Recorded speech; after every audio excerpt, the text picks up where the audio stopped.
We would like to start our activity this morning. We shall be having the national and East African anthem sung by the choir, followed by a prayer, and I'm requesting Terry Olwanda and Saada to be on stage for the prayers this morning. Let us all settle down for the national anthem.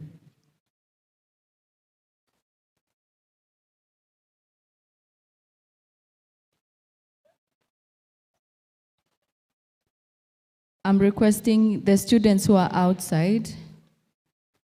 We would like to start our activity, our national anthem.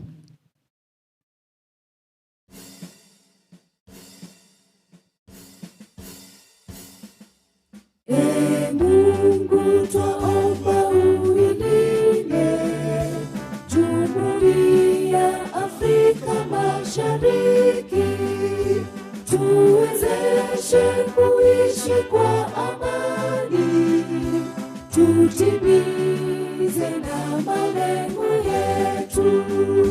Jumuiya yetu sote tuilinde, tuwajibike, tuimarike, umoja wetu ni nguzo yetu, idumu jumuiya yetu.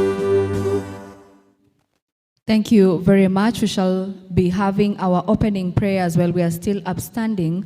Welcome on stage Terry Olwanda for the Christian prayer, and Saada. We have a microphone on stage. Welcome for the Muslim prayer.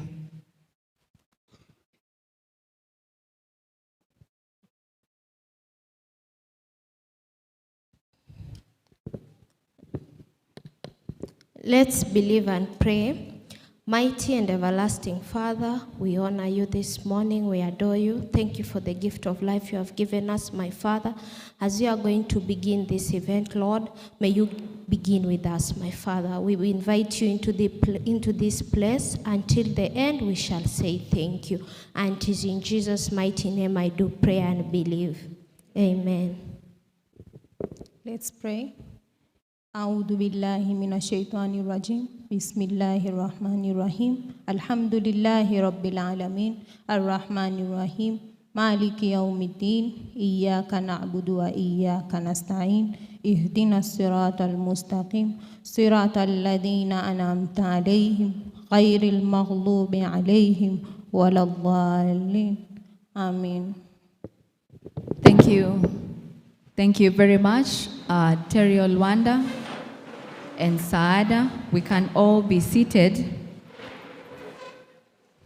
As we settle down this morning, thank you very much all the members of faculty who have joined us and all the students and staff. We shall proceed with our program. Next, we shall be having a tribute from one of our own students for Honorable Raila Amolo Odinga, and I'm inviting on stage Muruka Hagai to give this tribute. Come.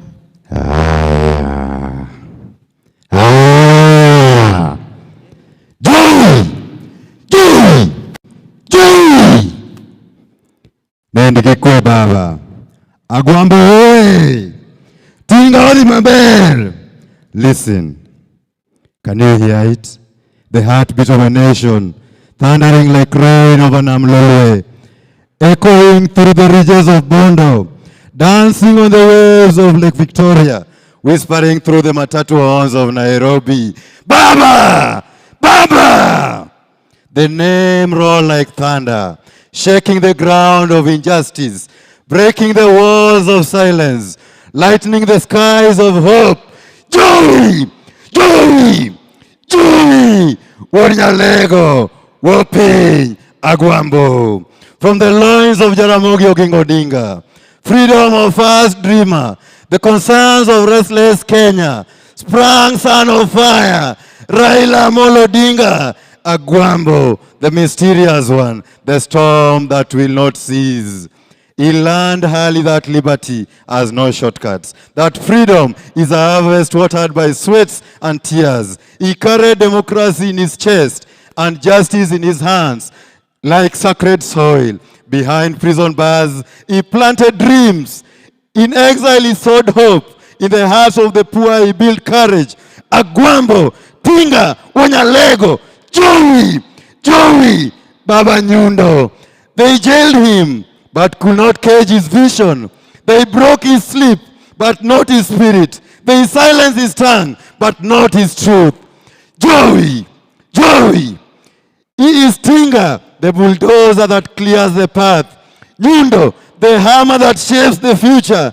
Chunjoluo, the heart of people who never bow. His voice rose again and again, stronger, wiser, louder, the rhythm of resilience, the roar of revolution.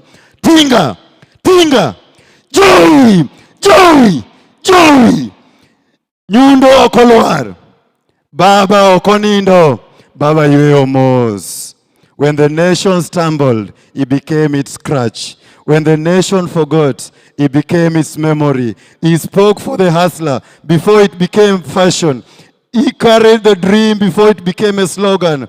He saw Kenya not as a battlefield of tribes, but as a promise. Unfinished, broken, unyielding, he stood firm like the fig tree by the waters of Kisumu. Baba wonpiny, Agwambo kotho. Agwambo yueyo mos. Joey. Baba, you are not just a man. You are a movement, a song, a storm. You are the stubborn dream that refuses to die. The ember that grows even in ashes. You are the sign and the sigh of Mama Mboga. The counting coins of candlelight. You are the roar of boda rider, defying darkness with courage. You are the wind that shakes sleeping nations, the rhythm that wakes tired hearts. Agwambo wonpiny, Tinga okuog, Nyundo okuoth, Joey, Baba. We know history sometimes walk with heavy feet. We know victory does not always wear a crown, but Baba, you have already won. You taught a nation how to dream aloud, how to stand tall even when the ground trembles, how to love Kenya enough to disagree, to fight for her without breaking her. Raila, Wood Jaramogi, Agwambo Baba, Tinga, Joey. So rise, Baba, rise. Your name carved in the bones of our history. Your legacy written in the blood of our democracy. Even when times unfold its wings, your spirit will echo through generations. A drumbeat beneath our freedom, a torch in our children's hand, a melody sung in every protest, every ballot, every dream. Baba wa taifa wonpiny, Luanda Magere wa kisiasa, Chunjo Luo, Nyadhi Jaramogi. You are the fire that refused to go out. The people's eternal flame. Joey, Tinga, Agwambo, Baba Nyundo, wonpiny, Baba okanithon wapari nyaka chieng. The future generation will always remember you, Baba. Asanteni.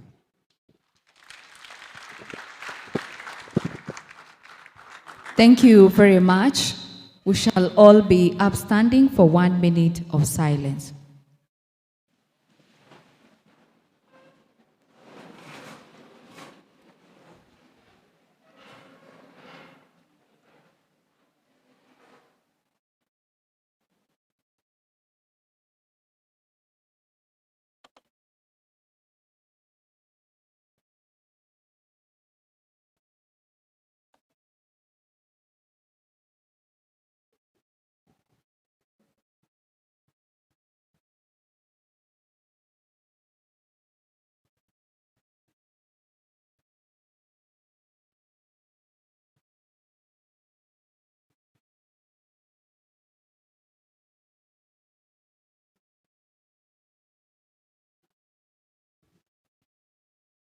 Thank you very much. May his soul. DVC FPA, the registrar, the deans and directors, the faculties, and LUSA officials, and my fellow students. Good morning. Today, being the Pan-African Student-Centered event, I had created something and a speech for all of us as students. And here it goes. Because we all know the theme of today is empowering the student and igniting the flame of the Pan-Africanism. It is both an honor and responsibility to stand before you today as the momentous occasion, Pan-African Student-Centered Day, a day we have set aside to reflect, reconnect, and reimagine the role of African students in shaping our continent's future. Today, we are not merely commemorating a day on the calendar. We are reviving a spirit. We are paying homage to the legacy. We are reigniting the flame that often burned in the hearts of our great Pan-African forerunners. The flame that dared to dream of a unified, independent, and empowered Africa. This day is for you, you as students, and you as our youth, the thinkers, the creators, the disruptors, and the leaders of tomorrow. Across the continent, from Accra to Addis Ababa, from Nairobi to Lagos, from Cape Town to Cairo, the future of Africa sits not in boardrooms or parliaments, but in our lecture halls, libraries, our hostels, and debates. Our role as students, we have always been central in Africa's transformation. It was students who led the change for independence.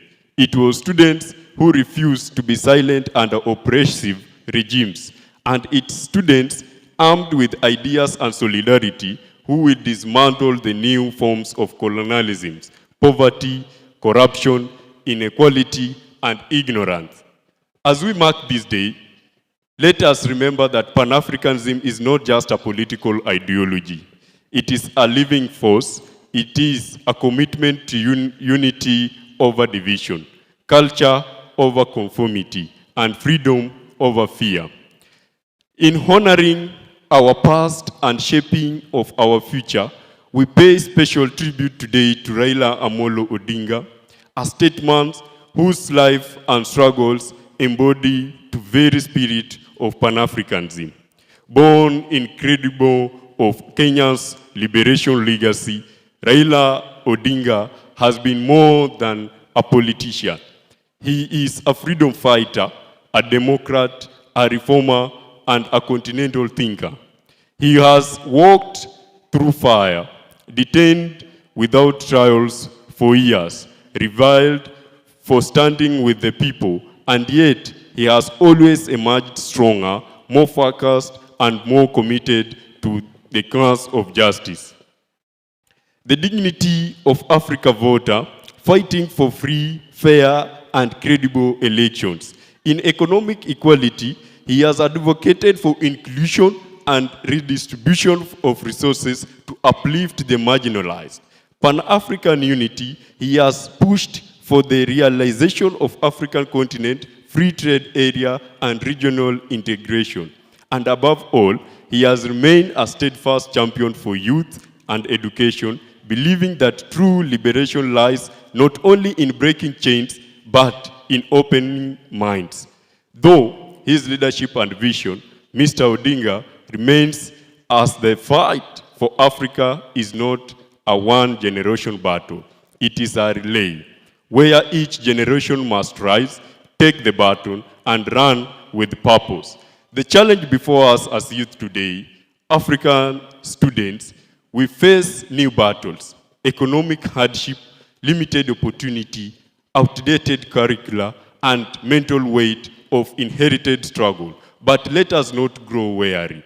Let us rise as generation of thinkers and builders.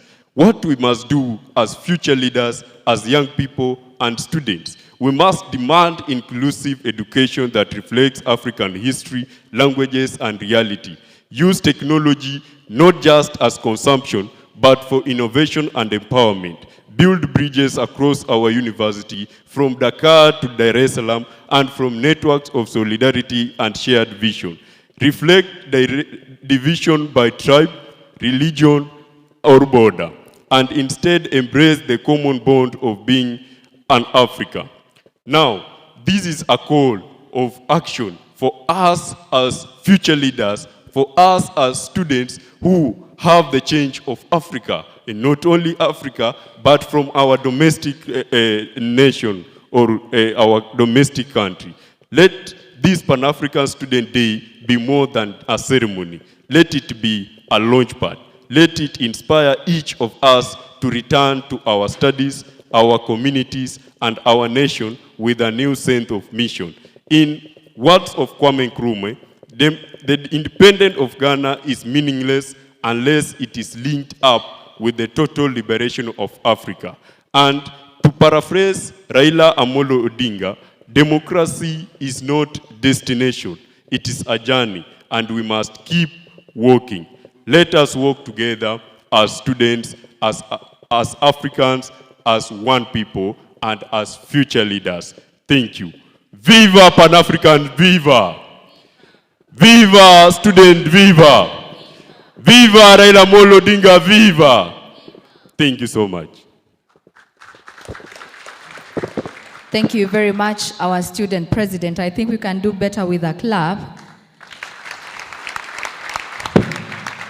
Thank you very much. And as I invite the next speaker, our Registrar, Academics and Student Affairs, Madam Clementine Mutua, who shall thereon invite our DVCs and give the opening remarks. It's a clear indication that we are bold, we are brilliant, and we are African. Welcome, our Registrar. Yeah, my African lips them gon' kiss you. Whoa, my African hips get down to you.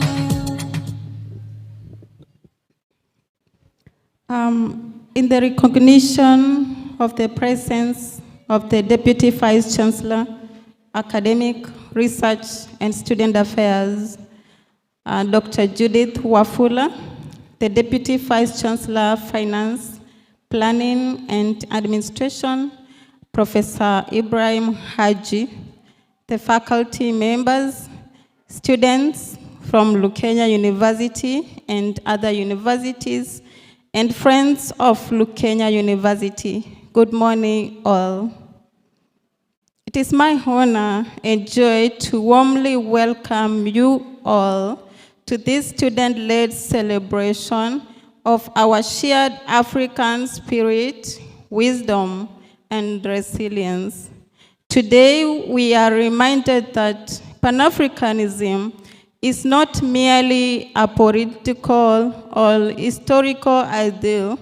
It is a living force that thrives in our classrooms, our art, our conversations, and our collective dreams. I salute our students for taking the lead in grounding this spirit, for reminding us that the future of Pan-Africanism lies not in lofty speeches, but in lived experiences, innovation, and unity. This year's theme, Grounding Pan-Africanism, the Student's Voice, calls on us to listen and truly listen to the young voices shaping Africa's tomorrow. The student's voice is the voice of renewal, courage, and imagination. It challenges us, the educators and leaders, to create spaces where ideas can be nurtured, cultures can be connected, and the African dream can flourish. May this day be a reminder that Africa's greatness will be built by its sons and daughters, working hand in hand across borders, disciplines, and generations. Before I proceed further, or as I conclude, as Captain Ibrahim of Burkina Faso said, Pan-Africanism is not a dream, it is our lifeline. As we build it by stone, heart by heart, we are welcomed today to keep on that reflection, and we continue building Pan-Africanism as young youth or students of universities. Asanteni sana, and may the spirit of Pan-Africanism continue to guide us all as we celebrate Students' Forum. With this moment, allow me to welcome the Deputy Vice Chancellor, Finance, Planning and Administration to give his welcome remarks, and I will request him to also invite the Deputy Vice Chancellor, Academic and Student Affairs to give the welcome remarks to this event. Thank you.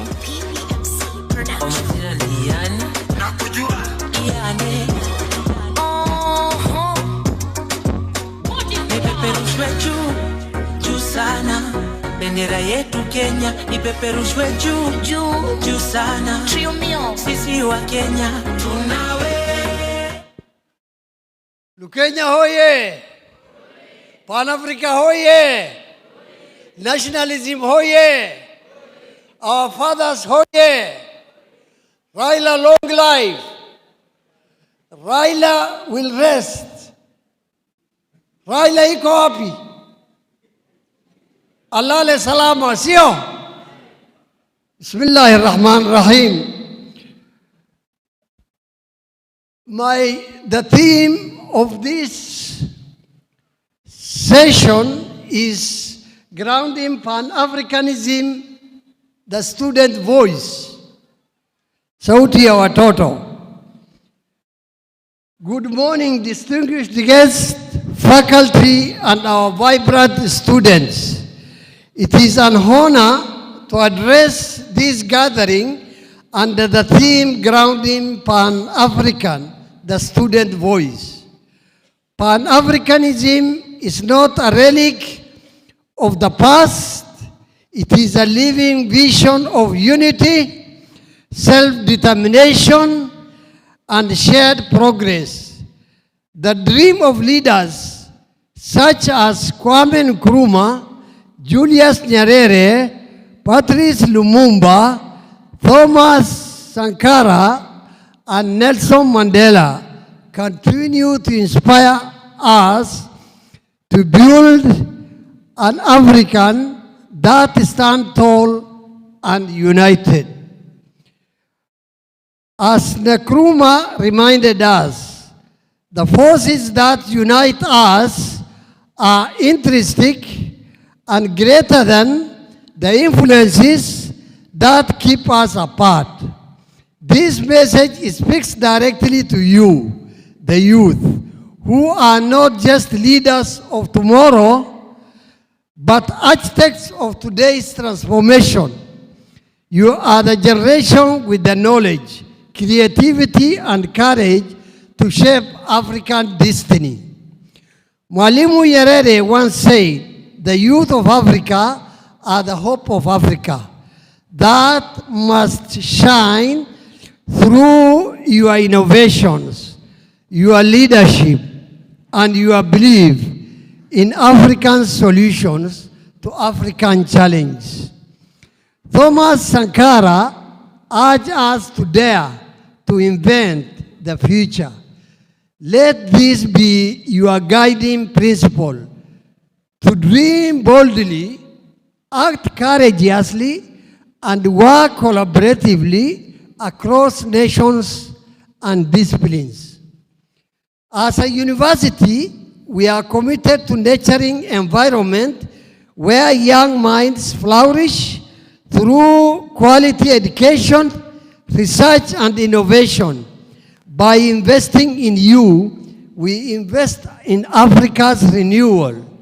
Let us therefore rekindle the spirit of Pan-Africanism in our studies, our innovations, and our solidarity as young Africans and global citizens. Together, we can build a continent that reflects the strength, unity, and dignity envisioned by our forebears. As Nkrumah declared, forward ever, backward never. Thank you.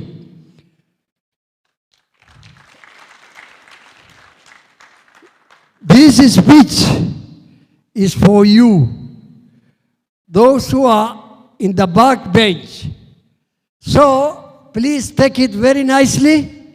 We shall also put in the student communications. Keep it very seriously.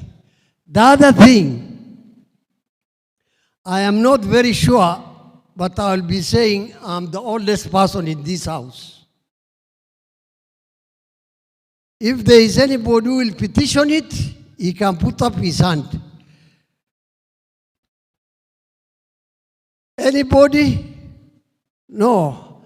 I was scared with Dr. Njoroge, but he's not here. So, what I want to tell you is two, in my own wisdom. The person who has brought, and he will have been in this speech, this country up to the time when we know, because I have danced for President Jomo Kenyatta at the State House in 1963 during independence. I was awarded by Raila. Moi's time I was slightly young, but I came into the government very young. I have not seen, and I sat in the Constitution 2010 representing the government, and I know what has been happening in this country. Please, let's pray for Baba, for uniting us, and we continue getting good unity, and let us avoid tribalism. Let us avoid sectionism, regionalism. Let us move one Kenya together. That is my oral speech. My second speech is our students. You are in charge of your lives. We are making the environments. We have made the facilities very near for you. Treat this facility as for all of us, Lukenya University. Don't treat the university as coming just to get the studies, but bring your knowledge, bring your skills, bring your good attitudes to the university so that we become a stable, sustainable university. With those two remarks, I want to call my able DVC academics and research to come and give a maiden speech. Thank you.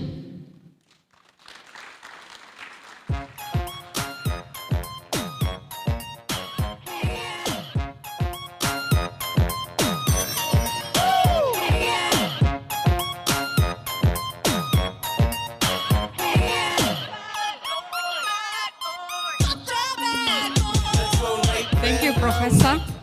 Thank you, Professor Ibrahim. Now, we as Lukenya University fraternity, that is starting from the founder, the Board of Trustees, the Council, the management of Lukenya University and Senate, the staff and students of Lukenya University, we are saddened by the passing of Raila Amolo Odinga. His unwavering dedication to justice and democracy has left an undeniable mark and inside our nation. We know the struggles that he had to make to ensure that our country remains a country of the rule of law, and how he has fought and even been imprisoned fighting for the rights of Kenyans and fast fighting for justice and democracy in this country. And he has really brought a great mark. He has touched many lives because of the struggles he had to make. May his legacy continue to inspire the future generation, and may his family and supporters find strength and peace in this difficult time. Now, as a Lukenya University community, we are also honored, and we also have a privilege today to celebrate this Pan-African event, and Raila Amolo Odinga remains one of those Pan-Africanists that will be remembered in many generations to come. So it is an honor and a privilege for me to stand before you today in this vibrant and timely student-led Pan-African gathering under the compelling theme, Grounding Pan-Africanism, the student's voice. So we also pay our tribute to the father of Pan-Africanism, that is Nkrumah. He came up with this idea of Pan-Africanism together with his fellow Africans who were at that time students. So that's why it's important when we talk about the student's voice. So it's important as students through this that we understand Pan-Africanism. What is it that it brings? It brings a legacy of responsibility. So Pan-Africanism is more than an ideology. It is a movement of heart, mind, and action, rooted in the struggle against colonization and inspired by voices like Nkrumah. We had Patrice Lumumba, Nyerere, we had Winnie Mandela, we had Nelson Mandela. That time he was in prison, but Winnie Mandela was very vocal. But of course, when he was released, we know that he's also one of the biggest Pan-Africanists. That is the late Nelson Mandela. So it calls us to unity, dignity, and self-determination. The real question now is, what does Pan-Africanism mean today? That is in our classrooms, in our research, in our policies, and even in our social media and our daily lives. How do we ground it? And how do we make it speak through you? Because now you are the generation that should now be able to move along with this so that the Pan-African spirit does not die off. You are the generation that should carry this forward. And for you to carry this forward, it's important that you understand it, what it actually means, so that it's not just a myth, but it's a reality. So as students, you have a role in this Pan-African journey. Throughout history, students have not been bystanders. You have been leaders, the concerns of the continent. From the Soweto uprising, there was a hashtag, Peace Must Fall in South Africa, and here in Africa, even in Kenya, through the voices of youth-led Mandamano movements, and we also had last year the Gen Z movement. So all the great leaders we have here in Kenya today, they were part of these Mandamano movements, including the late Raila Amolo Odinga, who was very known in that line. So the young people, it is now your role to continue to demand for justice, equity, and good governance. So it's only fitting that this theme centers you the students. Grounding Pan-Africanism means rooting it in your daily realities, in the classroom, in research, in community service, in entrepreneurship, in the arts, and in everyday life, in your everyday life. We have people like Hulda. She's a youth who was nominated in the House of Representatives in the Minnesota state in the United States. Hulda Momanyi is a Kenyan. But even as a House of Representative member in the United States, she still remembers that she comes from Africa. She still remembers that she comes from Kenya. And she still defends the rights of Africa, the rights of Kenya. And even she still embraces the African culture, African language. Yeah, she was born in those countries, but you find that she still knows where her origin, that is her origin. And she says she speaks Kisi very fluently, and Kiswahili a bit, but Kisi very fluently. And of course, English is also very, very fluent. And she wonders why we cannot keep our own culture as Africans.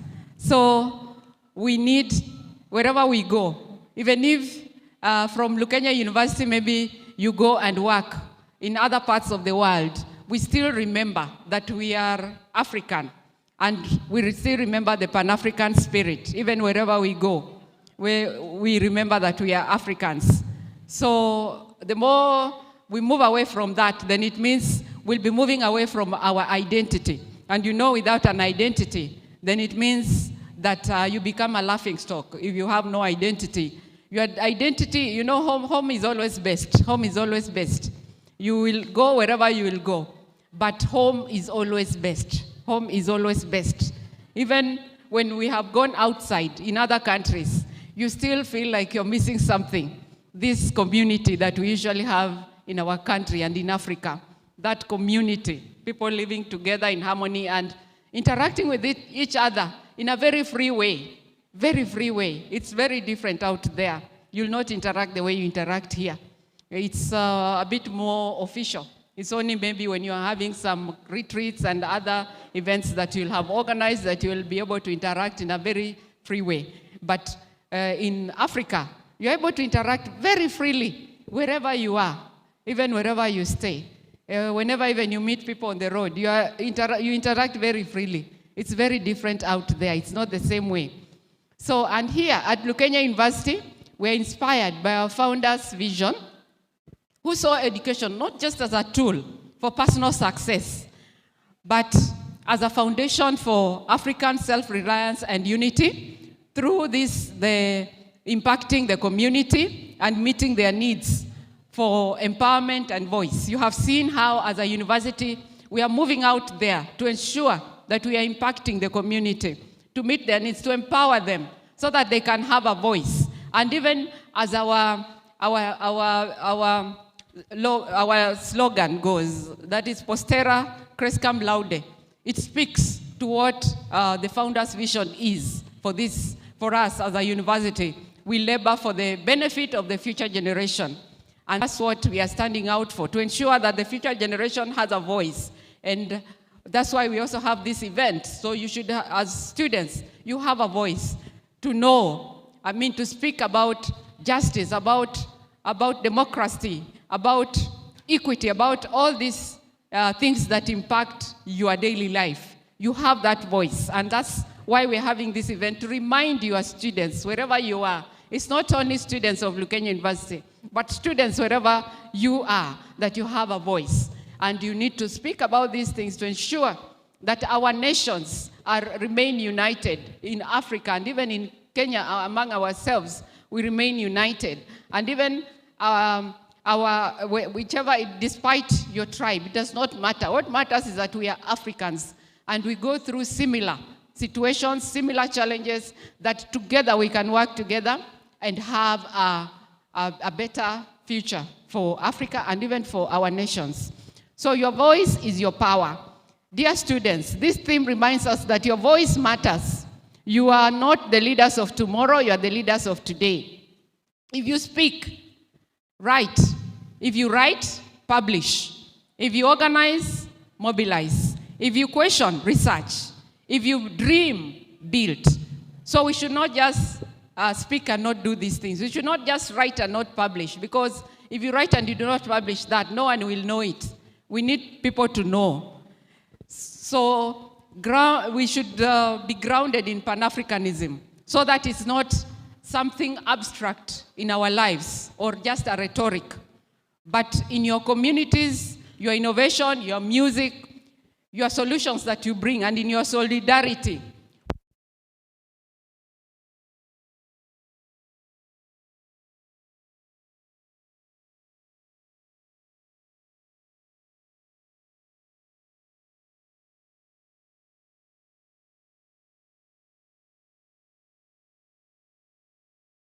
Our geography, but by the shared values that we have, the Ubuntu philosophy that we have, our dignity, the justice, and freedom that we all enjoy as Africa, and that we should keep as Africa. In conclusion, Pan-Africanism is not just a past of honor, it is a future to build.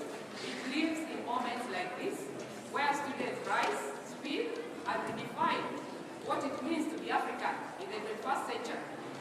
If we reflect, let us not, if we reflect, let us also act. As we celebrate, let us also commit. And as we raise our voices, let us also listen to each other. So I'll finish with this quote from the late writer Odinga, which says, Kenya is greater than any individual. We must rise above personal interests and build a nation that works for all. So this same quote will also apply for us as Africans. Africa is greater than any individual. We must rise above personal interests and build an Africa that works for all. So thank you very much, and let us all be available to contribute to, in many ways, because this is our event.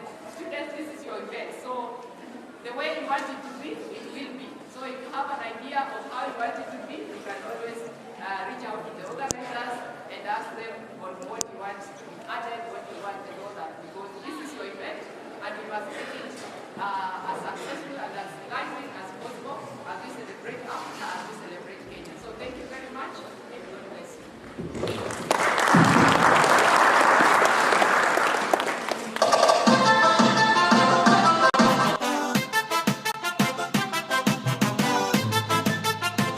Thank you very much, our DVCs, for those opening remarks. We don't take for granted your leadership, and we recognize your empowerment to the youth in line with Pan-Africanism, and we thank you so much.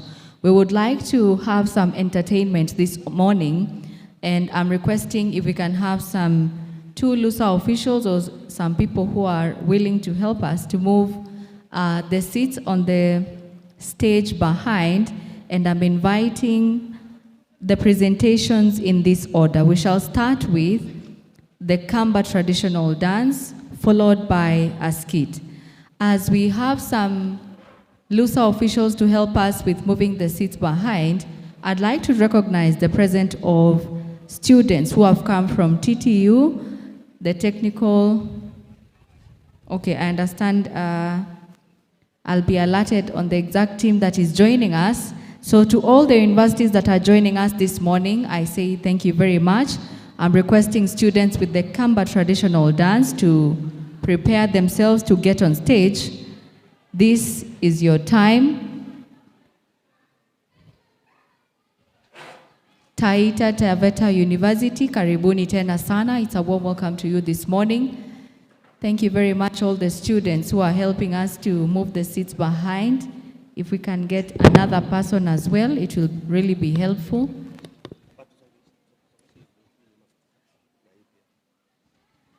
To the team that is joining us, it's a warm welcome to you. Karibuni tena sana. We are very sorry for the hiccups with the transportation.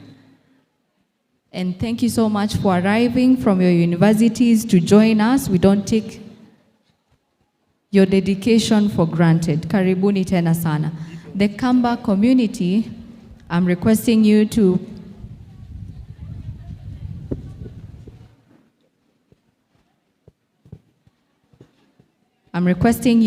now get on stage and entertain us this morning.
Thank you very much.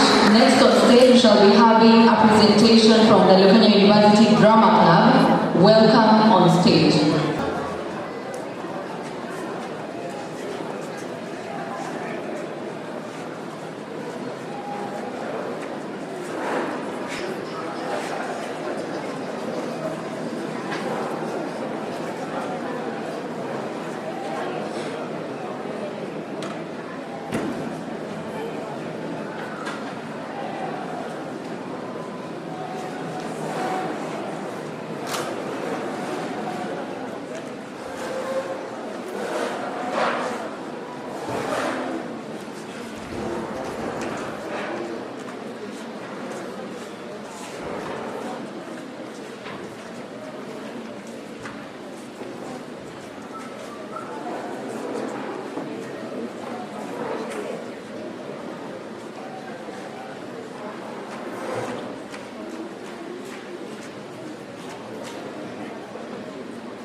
Kwanza kwa hiki kama mlango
Captain Vinegar. We have not secured the land. And why did you not secure the land? Because you are not sure. You're not sure? Yeah. Did you use the weapons against them? We used them, sir. And what happened? They are very stubborn. They're stubborn. Then I have an idea. These people, they know nothing about anything in this world. I think I'll give you some mirrors, rice, and beans. Go and convince them. And if they refuse that to introduce religion and education to them and teach them, I think that will help us colonize them. Absolutely. Yes. They work. And I need feedback after that.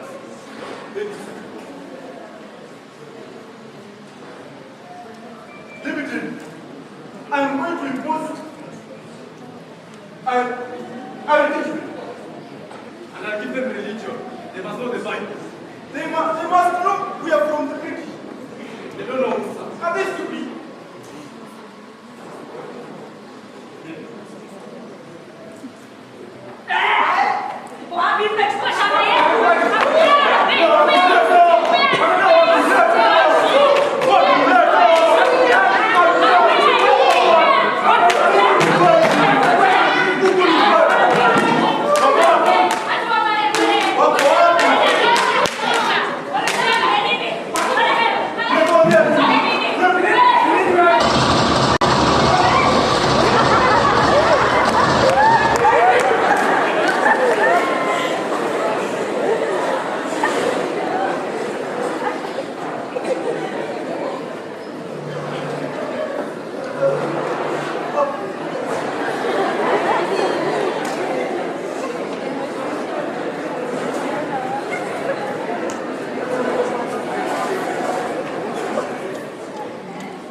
Ladies and gentlemen, introducing to you the best writer of the native language. Congratulations, Atacha Kanada.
our native language, Ekebusi. Excuse me? Yes. What is Ekebusi? Ekebusi, this is a local dialect from Kenya. Where is country, Kenya. Kenya? Yes. Kenya?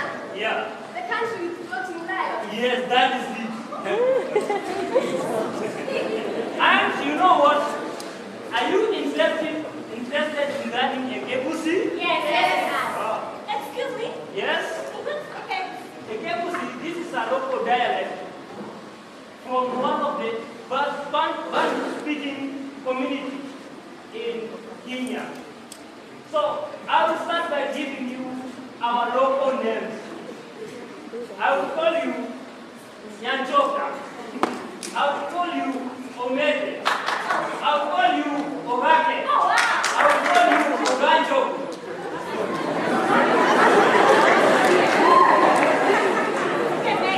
They are nice names. Yeah, they're very nice. And I'm very pretty sure that you'll be enjoying the course.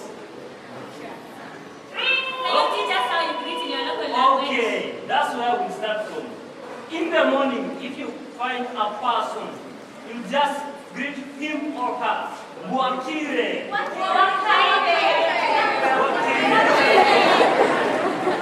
Yeah. I'll be teaching you the dialect from today henceforth. The reason why I'm doing so is that we learned your culture. Now we want to embrace our own culture so that you can feel how it is superior.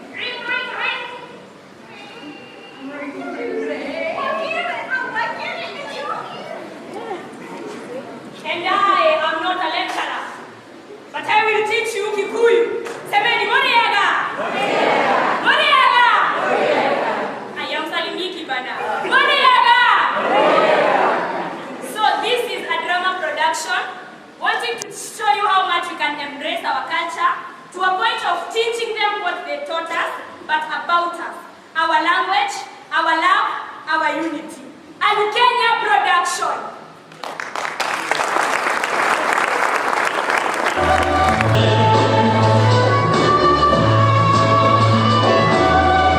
Thank you very much, members of the drama club. We can clap for them once more. Next on stage, we shall be having a key speech from our students on Pan-Africanism and youth leadership.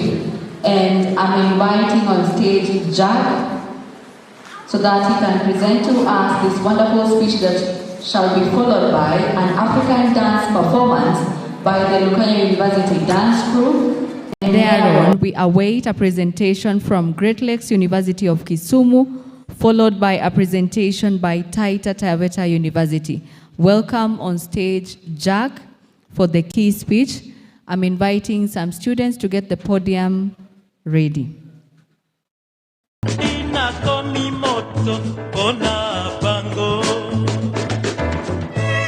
Jack shall be giving us a speech on Pan-Africanism and youth leadership. He's one of our youth, and he wants to remind us that if African youth can move together, there is no force that can stop the rhythm of our progress.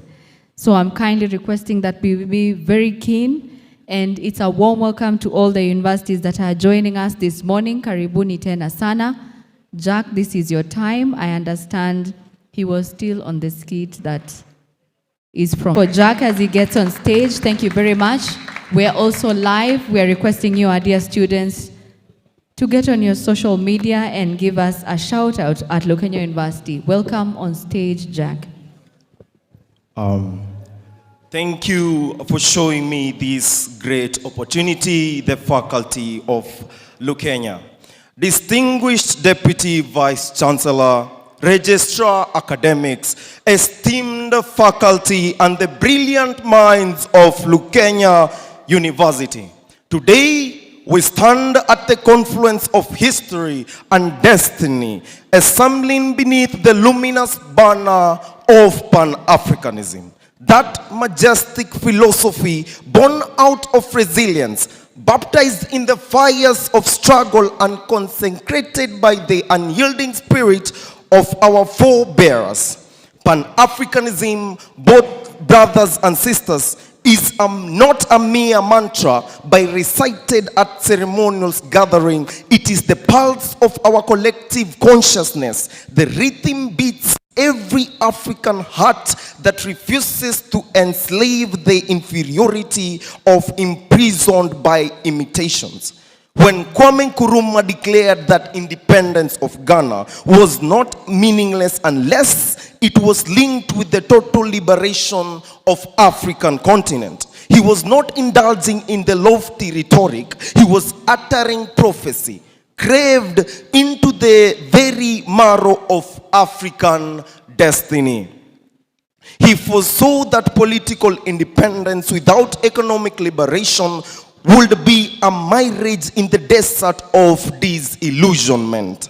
He foresaw that unless we decolonize our minds, we would continue to sing foreign songs while dancing in alien drums.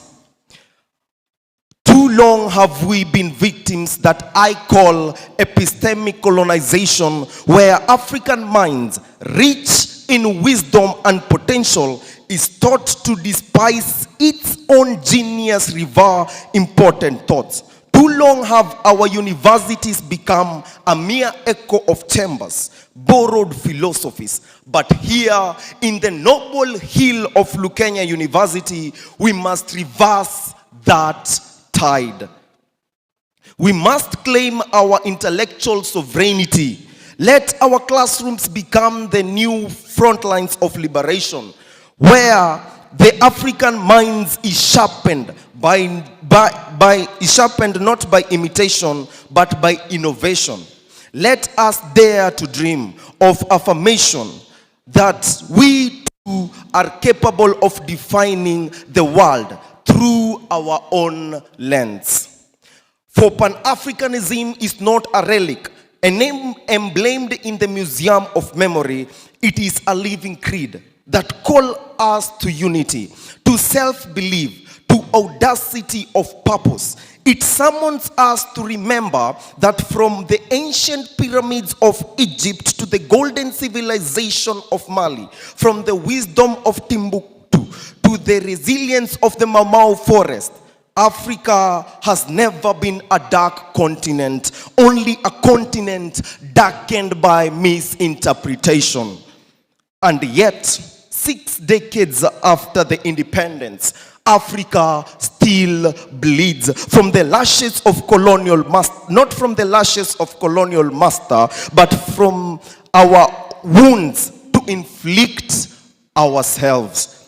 The enemy now wears a familiar face: corruption, tribalism, greed, intellectual lethargy. These are not new shackles that chain our progress and aim our promise, but we must not despair. For the spirit of Pan-Africanism is stubborn flame. It refuses to be distinguished. It whispers to us that we descend our conquerors, architects, and dreamers. It calls us to rise and build, to resurrect the continent's glory with the strength of our intellectual and the unity to our resolve. To the youth of this great institution, I say, you are our new custodians of African dreams. The torch that Nkrumah lit, that Nyerere carried, that Sankara defended, now burns in your hands. Do not let its flames flicker in the winds of complacency. Let our studies, our research, our innovations be guided by the spirit of Pan-Africanism. Let our shape, our identity, inform your aspirations and define your contribution to humanity. For Pan-Africanism is not the 21st century. It's not about waving flags or reciting anthems. It is about building bridges and the fortress of innovation. It is about digital sovereignty, economic emancipation, and cultural pride. It is about Africans trading with Africans, trusting Africans, and championing as Africans.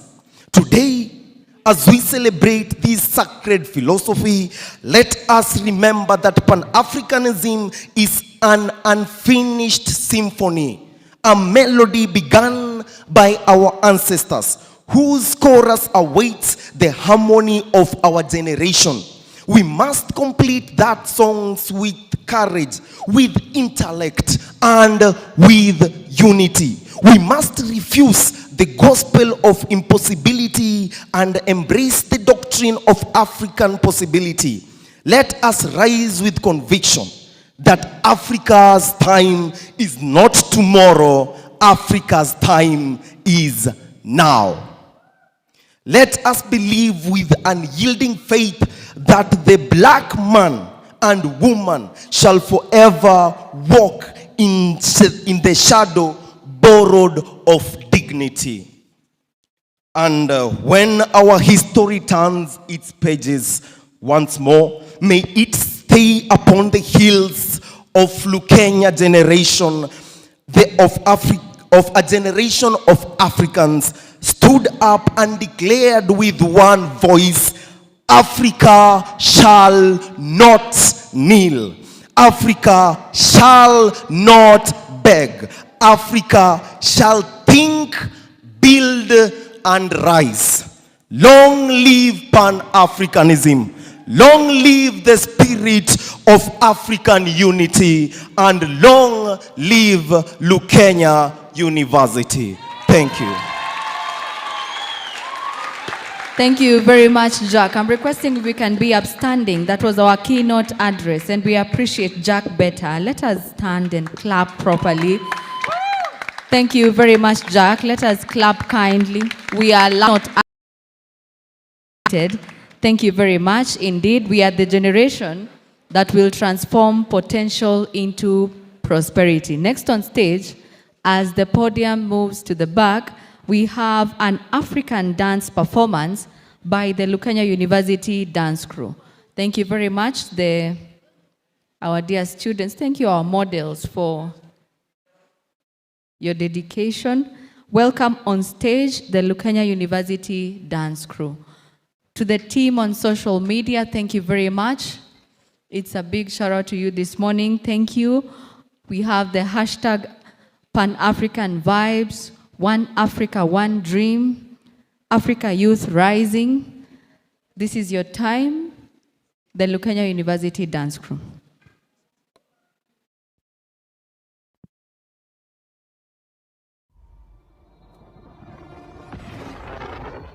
Black Adam, what have your powers ever given to you?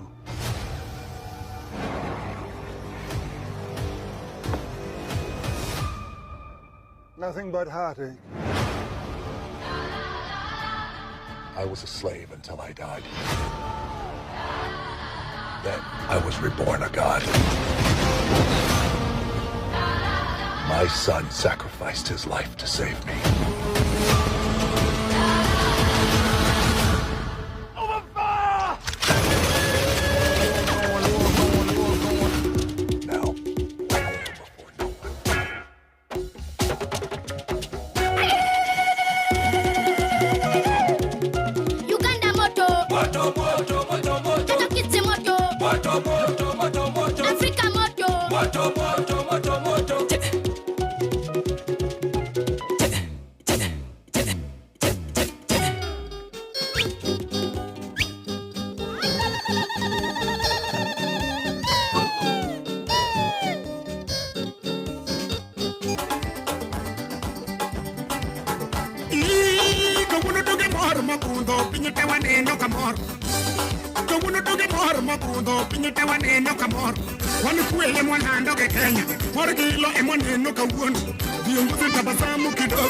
Kila mtu makofi ya chini, viongozi makofi ya kati, rais wetu makofi ya juu, koko kisikia wakoya.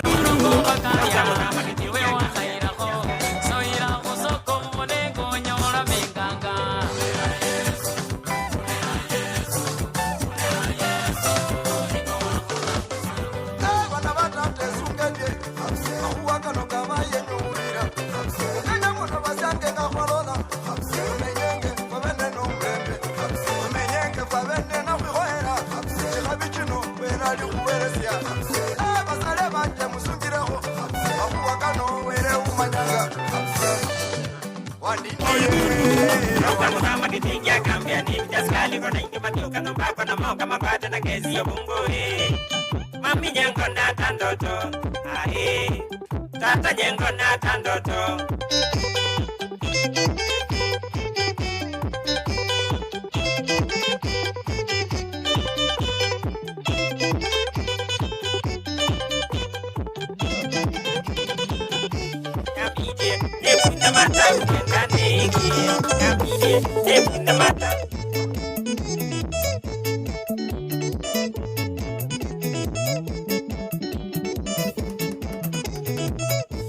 Matawati balao nuna kacheki kampesa undoye. Matawati balao nuna kacheki kampesa undoye. Oiti ukamoto kia kauchumie komie. Endae gongolia kuku enda kamande jeki mwecho mbiti. Endae gongolia kuku enda kamande jeki mwecho mbiti. Endo kuete tochi na kasimo. Mamiga sopa ya kidio kwa kila mata koko utaleche. Mamiga sopa ya kidio kwa kila mata koko utaleche. Unu kamanda indotene. Ati abala mata meko enda boni.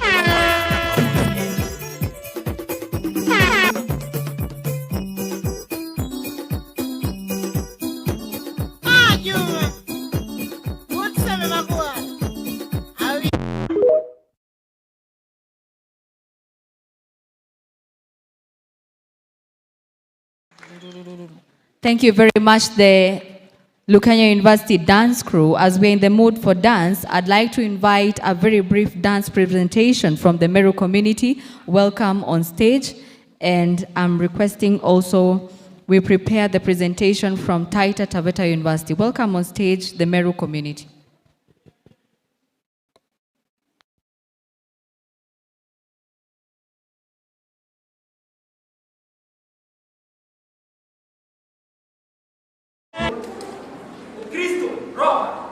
Sit, relax, and enjoy.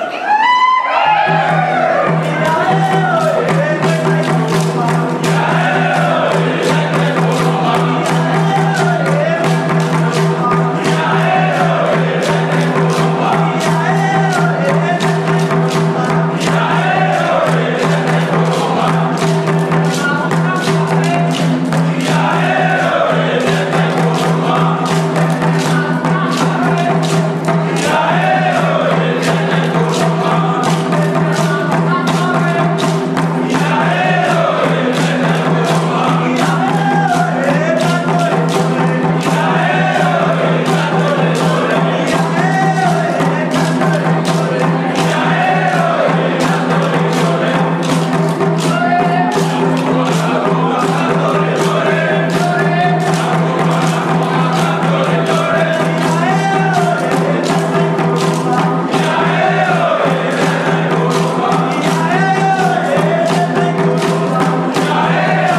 Thank you very much. We can clap for them once more. Next on stage, we shall be having a poem by Clean Joseph. And as we get the podium on stage, I'm requesting we get on social media, our Facebook page, our YouTube page, our TikTok page. We are requesting you kindly, our dear students, we need traffic. We need you to be the people to inform others that there's something going on. We're requesting you. We'll be taking 3 minutes. I'm requesting Clean Joseph be on stage. You can be on stage, Clean Joseph. Let us have the podium as well.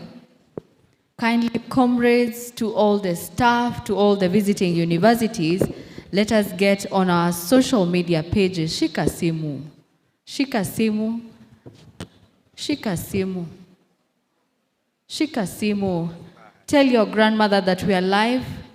Talk to mom, tell them that we are live. Invite your friends. Tag us at Lukenya University. Get on Lukenya University Facebook page, TikTok, YouTube. We are requesting you to take these 3 minutes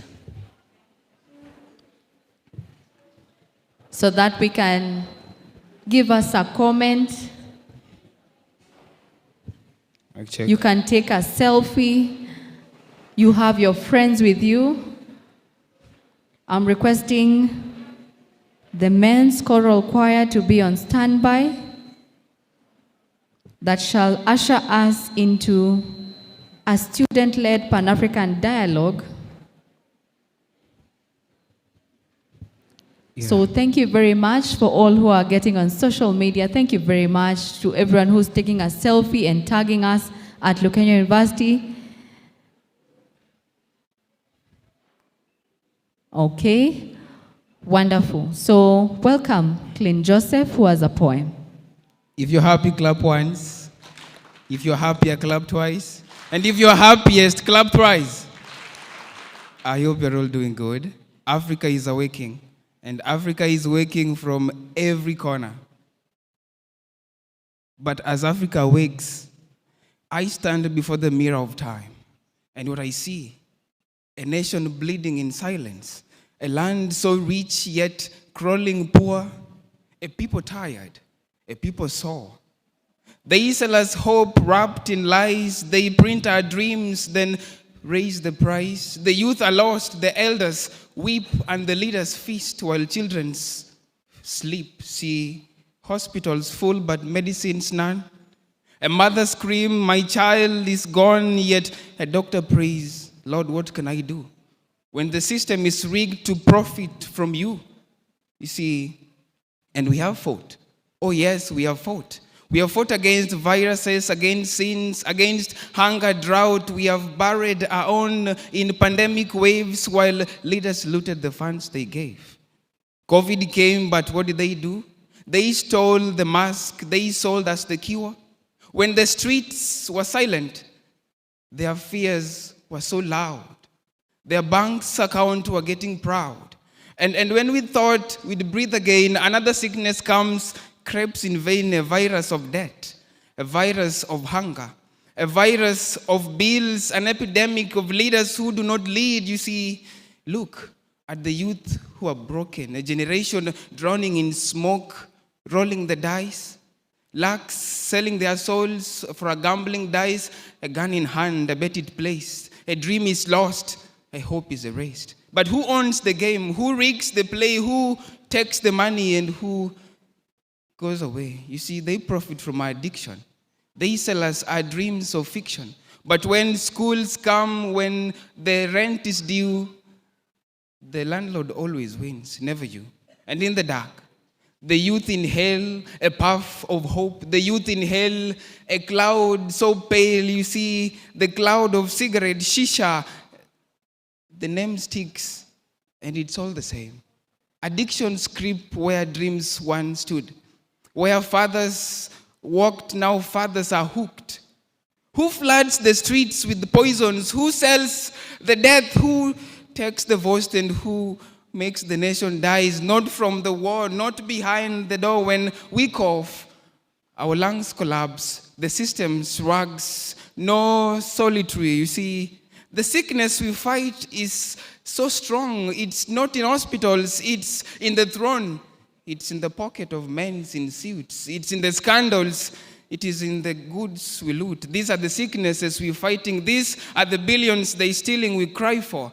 They build their mansions and we can't pay rent. They tell us, be patient. They tell us, wait, while their children eat egg of golden plate. You see, enough is enough. No more discuss. You see, we see their faces, we hear their lies. The revolution is here. The magnitude is now Kenya rises. And we take our voice. No more begging, no more chains, no more leaders who sell our names. Let it be known Kenya is standing and Kenya owns. No more imported food, no more fake deals, no more borrowing just to kneel. We grow, we grind, we build, we rise. Africa stands with an open hand. You see, let the youth be free, Mr. President. Let the lands be fed. Let the future rise from our tears, for in this land, our fate is carved. An independence-free Africa. At last, we are free. Kellen Joseph Poetry.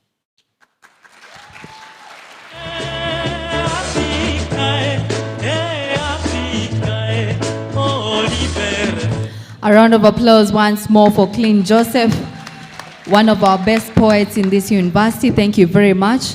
Next on stage, we shall be having the men's choral performance by Lukenya University.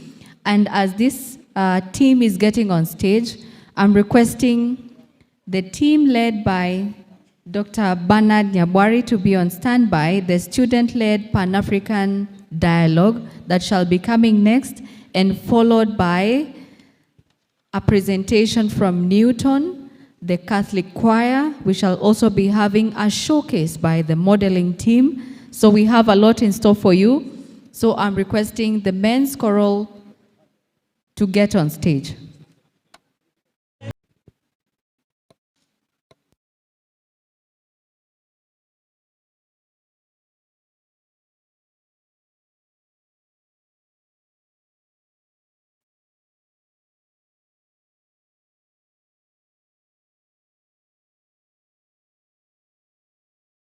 University Men's Chorale, ready to present you an African song by the name Afrika Oye.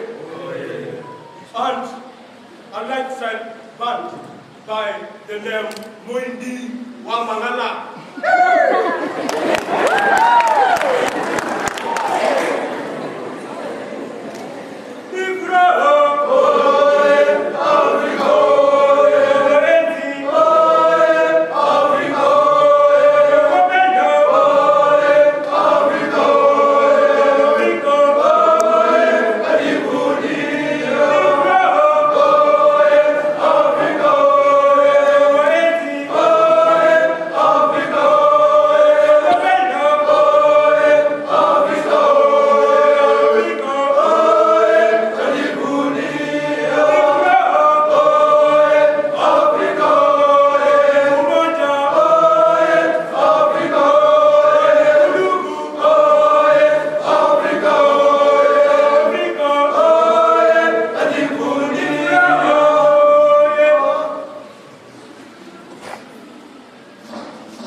Thank you very much. A round of applause for them kindly. Thank you very much for that wonderful presentation from the Mayor's Choral Choir. I'm requesting Dr. Baran Yagwari and your team to be on stage. We shall be having a student-led dialogue. Before Daktari gets on stage, I'm requesting we can have a number of students. Kindly DJ give us some music so that we can get the podium on stage and a rearrangement of the stage. Daktari, give us a few minutes before you get on stage. Thank you to the students who have dedicated themselves and are helping us to rearrange the stage. Thank you very much, Clean Joseph. Thank you, the models who are helping us to rearrange the stage. Thank you very much, Kelvin. Our Mr. Face, I can't see you. Ladies and gentlemen, good morning. Good morning. We are all happy to be here today because of this great occasion, the Pan-African Week. We have a student-led discussion, and the one who is going to be the leader of them all is their leader, Bwana Mark Kimoli. Can we clap for them? Let's clap for the Dean of Students, Bwana Mark Kimoli. The one who follows, we are going to have Telly Olwanda. Let's clap for her. Followed by Aguga Eli. Where is Aguga?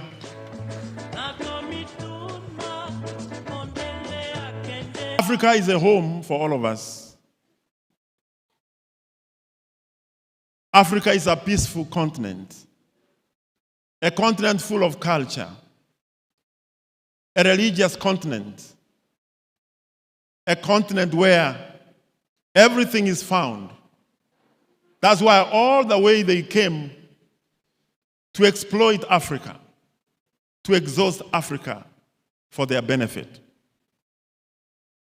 Ladies and gentlemen, the people, the students, and the Dean of Students you see in front, we are going to have a discussion to look at governance and human rights.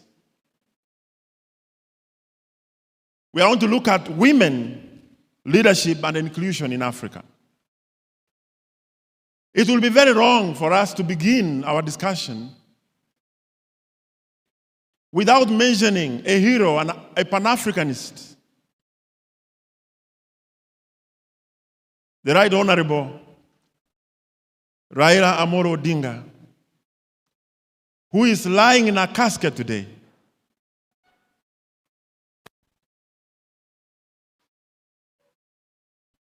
We don't know how Africa will look like without him. But we know Africa is rich.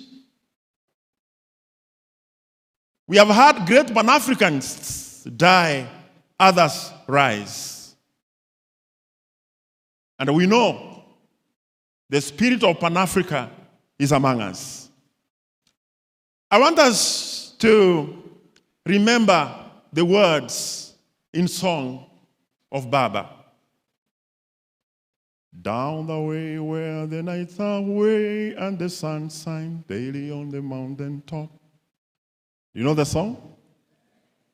Down the way where the nights are gay and the sun shines daily on the mountain top.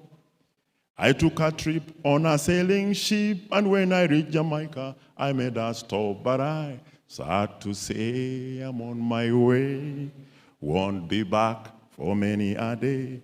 My heart is...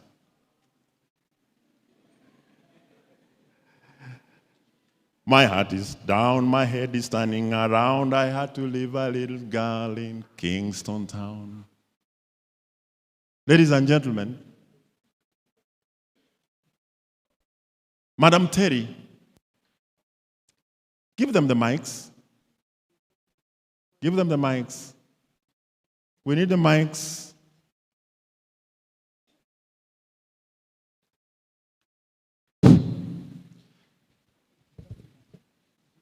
All of us are going to be involved. You will ask, you will contribute to the discussion. Madam Terry Olwanda. Yes.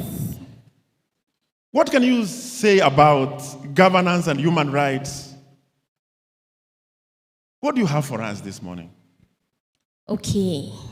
This morning, what I have for you is about governance and human rights as the cornerstones of a just, democratic, and a united Africa.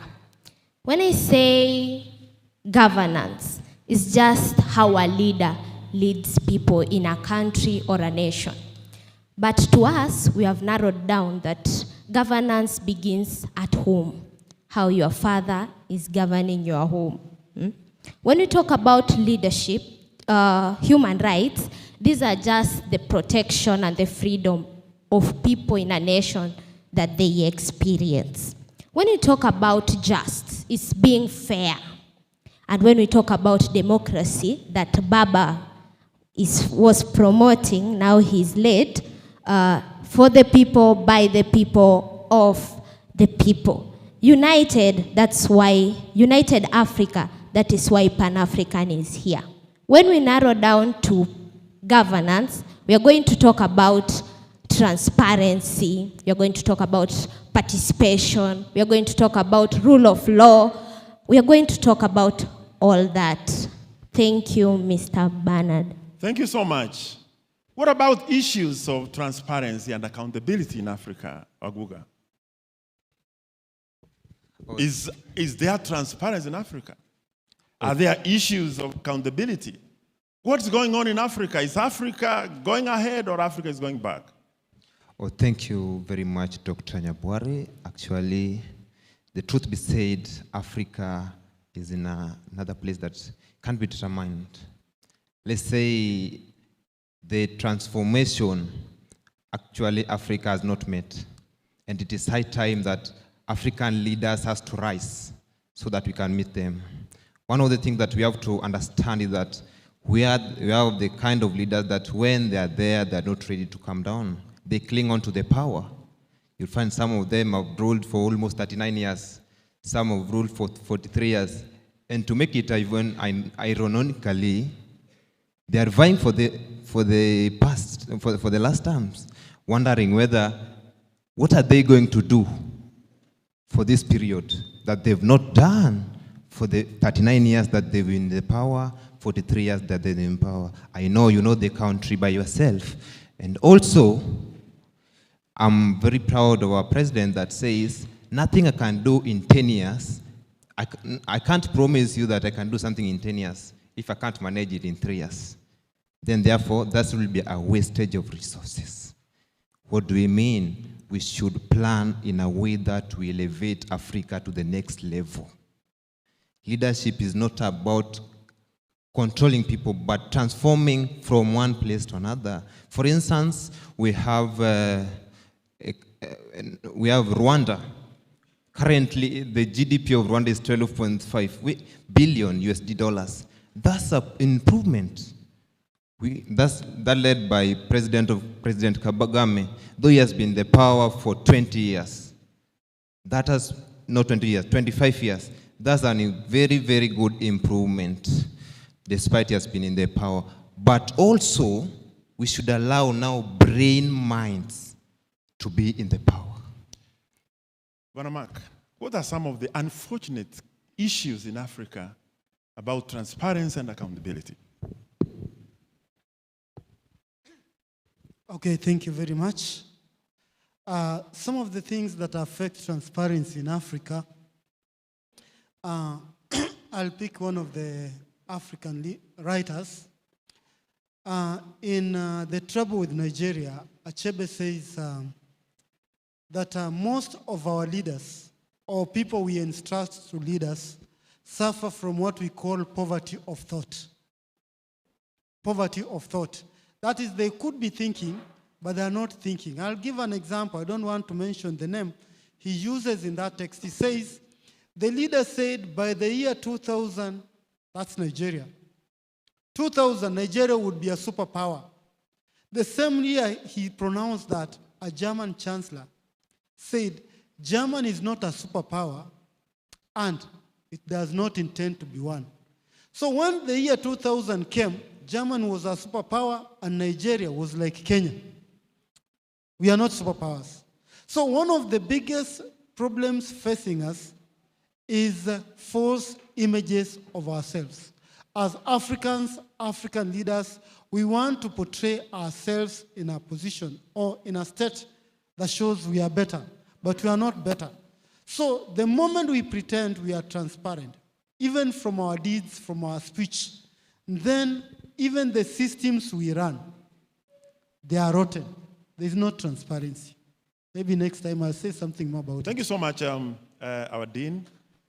Now, Abu Hussein, the rule of law, participatory governance. Are laws in Africa followed? Who is breaking the laws in Africa? Are the laws followed? We have constitutions. We have courts of justice. What do you have to comment about that? Thank you so much.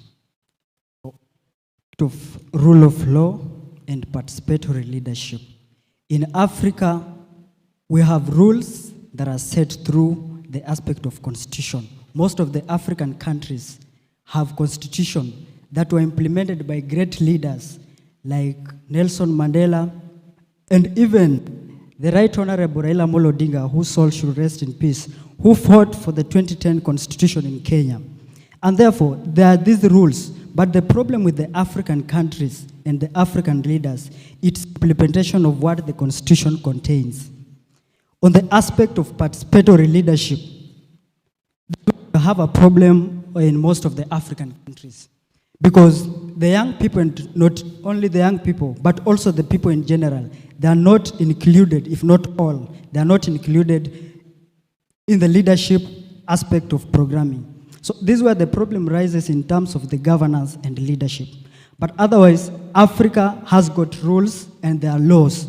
So when we have the strategy on how to make sure that these rules are implemented to ensure good governance for the future of the African continent, it will be on the safer part of it. Thank you, Terry Olwanda. Inclusion, and human rights. To what extent are human rights observed in Africa? Is there perfect or complete or effective inclusion?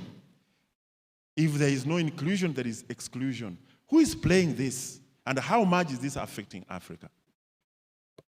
All right.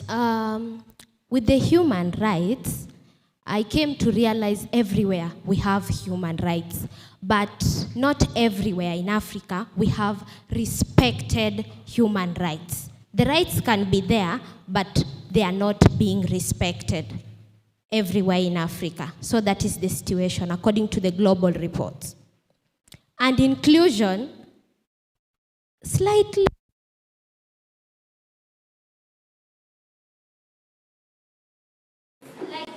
close to human rights.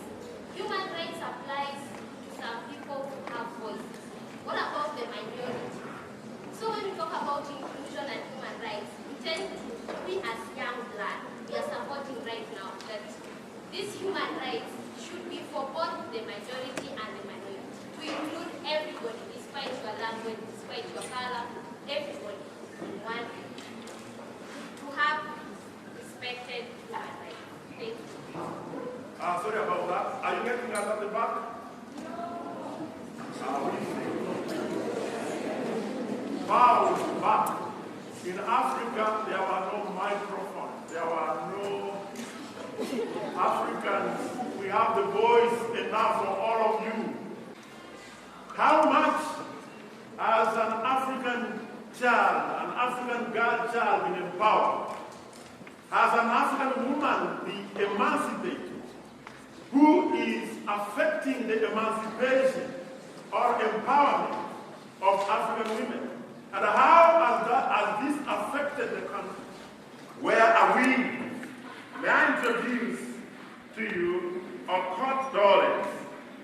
Maybe you can stand so that you can be heard. Sorry. Can you please stand and tell us about these debates of Africa, women, empowerment, and exclusion?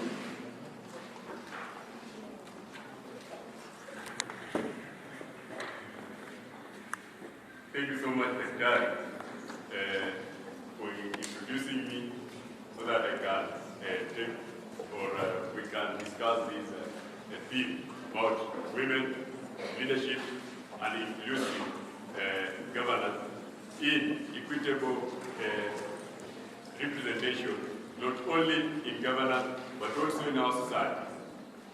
In this theme, we have 2 or 3 phrases that I need to crystallize on them. Number 1 is women in leadership. When we talk about women in leadership, we simply mean that the participation, the active participation of these women in decision making and also in those top presentation, not only in the government, not only in our society, but also in Africa at large. And when we talk about inclusive governance, we simply mean that regardless of the gender, regardless of the ethnic group, or that, I believe, I can be audible now. Okay. I'll just remind repeating the song of Raira. Down the way where the nights are gay and the sun shines daily on the mountain top, I took a trip on a sailing ship, and when I reached Jamaica, I made a stop. But I sad to say I'm on my way, won't be back so many days. My heart is down, my head is standing around. I want to leave a little girl in Kingston town. But let him rest in peace. Let us keep listening. Let us keep listening. Don't forget, mentioning to us icon African women. Tell us what they did. What are they remembered for? Continue. Thank you so much.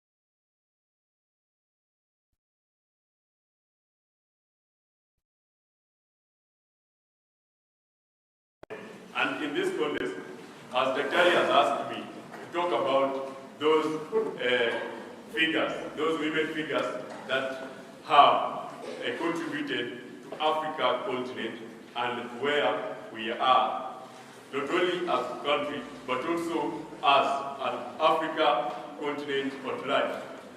I want to start domestically, and when I say domestically, is where we are right now. We couldn't be here, all of us here, but there is a woman behind us being here at the moment, and that's none other than Mama Martha Kasanga Mulu. This lady has all that it takes to be changed.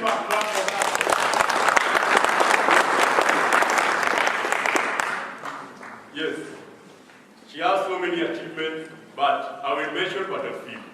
In 2011, she co-founded this university among those institutions that she founded.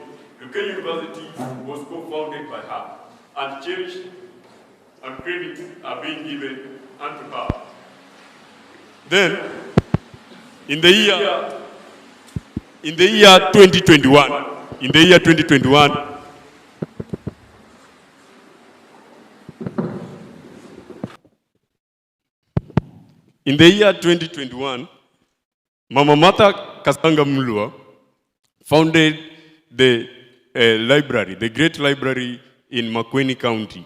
And this library helps to foster education in not only those students or youth or people from Makueni County, but it caters for all the students, all the youths, all the people all over the country, Lukenya. And not only founding or initiating the library, she also founded, in the same year, 2021, she also founded the Kasangamulwa Foundation. And this foundation plays a vital role in our society. And just to mention the countries that have benefited from it, we have Makueni County, we have Kitui County, we have Machakos County, and many counties at large. This initiative, this foundation, has helped youth, children, young women, and even men to scrutinize in their education and to spearhead their purpose, not only in education, in agriculture sector, in sports, and many others. So this woman, the Mama Kasangamulwa, she deserves all the credit to be called a hero in the Africa and Kenya at large. Then another woman I want to talk about is none other than Ellen Johnson Sirleaf. And this is a woman that has really brainstormed on how we should cherish women in the society. One thing that she is not very well known of is that she was the first woman to be the president in Africa. And in addition, she was the president of Liberia in the year 2006 to 2018. And she was re-elected in the regime without chaos, without war. Now, besides being a good leader, a good woman leader, she was also given a Nobel Peace Prize. She even went further to fight for women representation and women leadership in Africa. These are the key figures. These are the key women that I have, or I could be unethical moving from this panel minus talking about them. Thank you so much, Dr. Thank you so much, Okot. Juliet Nandasaba. Women in space seems to be narrowed day and day. Everybody talk of leaders, talk of governments, talk of religious spaces. Everybody's interfering with the space of a woman. Who is this? And what can we do to this person? Thank you very much. My name is Juliet Nandasaba, and I'm a community-based. I support the community. And let me react on the space of women. Women strain in that you get cultural norms. They don't allow women to vie for certain positions, but they do try. For example, in Somaliland, when you hear of Somali, you get that they only see men as the spearhead of the positions. But now a lady like Zamzam Ham, who is representing the Somali people as the elected Senate in the Somali community, she's an example, a good example, who is supporting women, and this shows that women are leaders and women can lead. Also, when gender bias is also affecting women in harassment, which is discouraging them from leading and vying for those positions.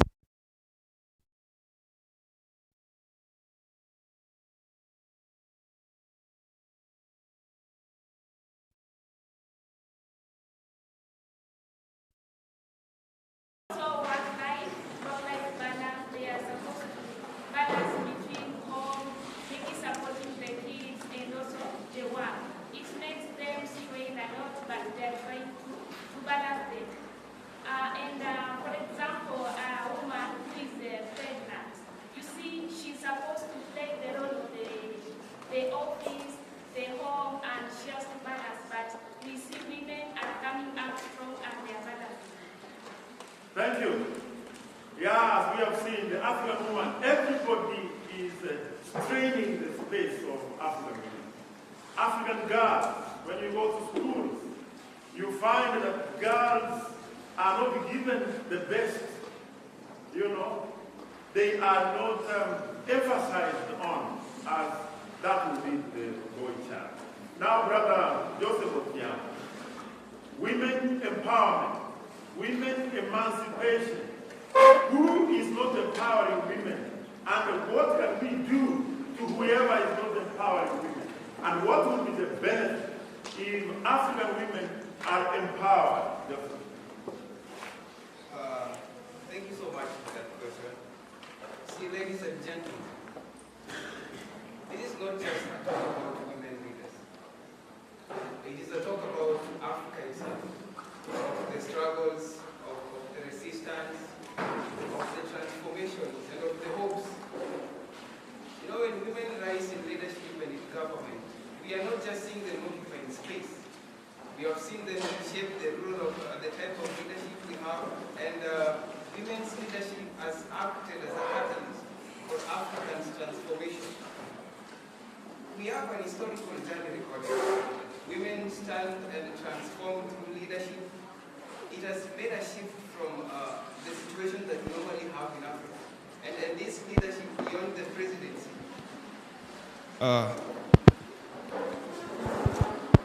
Yeah. The power of grassroots leadership, which embraces the change from the ground up, and also, when we also want to talk about women in particular, Africa's story of leadership has long been intertwined with women. Even though for centuries they have all been pushed into the margins. In the pre-colonial societies, women were advisors, warriors, and perhaps women were more spiritual leaders. For instance, in West Africa, queen mothers were regarded with immense power and their Ashanti empires, you name them. In East Africa, women were crucial custodians of cultures, land, and local government. Yet colonialist structures designed with patriarchal and imperial framework, these systems have really excluded women from leadership. Why? Because formal education and decision-making spaces are not for these ladies. But women don't stay silent. They resisted, of course. They organized and led movements. In 1929, during the Alba Women's War in Nigeria, thousands of evil women were mobilized, and they fought the colonial taxes in Kenya. Mekatilili Wamenza led resistance against colonial rules. And we have seen them inspire generations of women activists. Hence, across the continent, women play a vital role in independence struggles, often without recognition, but you know, their impact is undeniable. And as Africa has entered the post-independent era in 1960s, and beyond that perhaps. You see, leadership was redefined by then, but men still dominate in formal politics. However, women have found an alternative route through civil societies, churches, education, and the grassroots movements that also influence the government. This is how leaders like Ellen Johnson's, Joyce Banda, Wangari Maathai, and Lema Bugudu of Mali, not from political dynasties, but from struggles. We've seen them arising from intellects and from moral convictions. You see, when Ellen Johnson's became the president in 2006, she inherited a Liberia that is ravaged by war. And instead of ruling with fear and militarism, she governed with reconciliation, education, and inclusion. She appoints women to strategic cabinet posts, strengthen loans, protect women, and refining what power could look like. You know, she once said, the size of your dream must always exceed your current capacity of achievement. Thank you. Ellen Johnson, the character. And we clap for him. Of course, access. How much are women blocked from access to opportunities that should help Africa grow?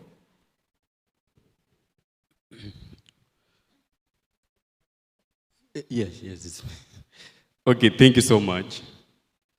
The statistics say that in Africa, the biggest or the largest population of gender, they are female. But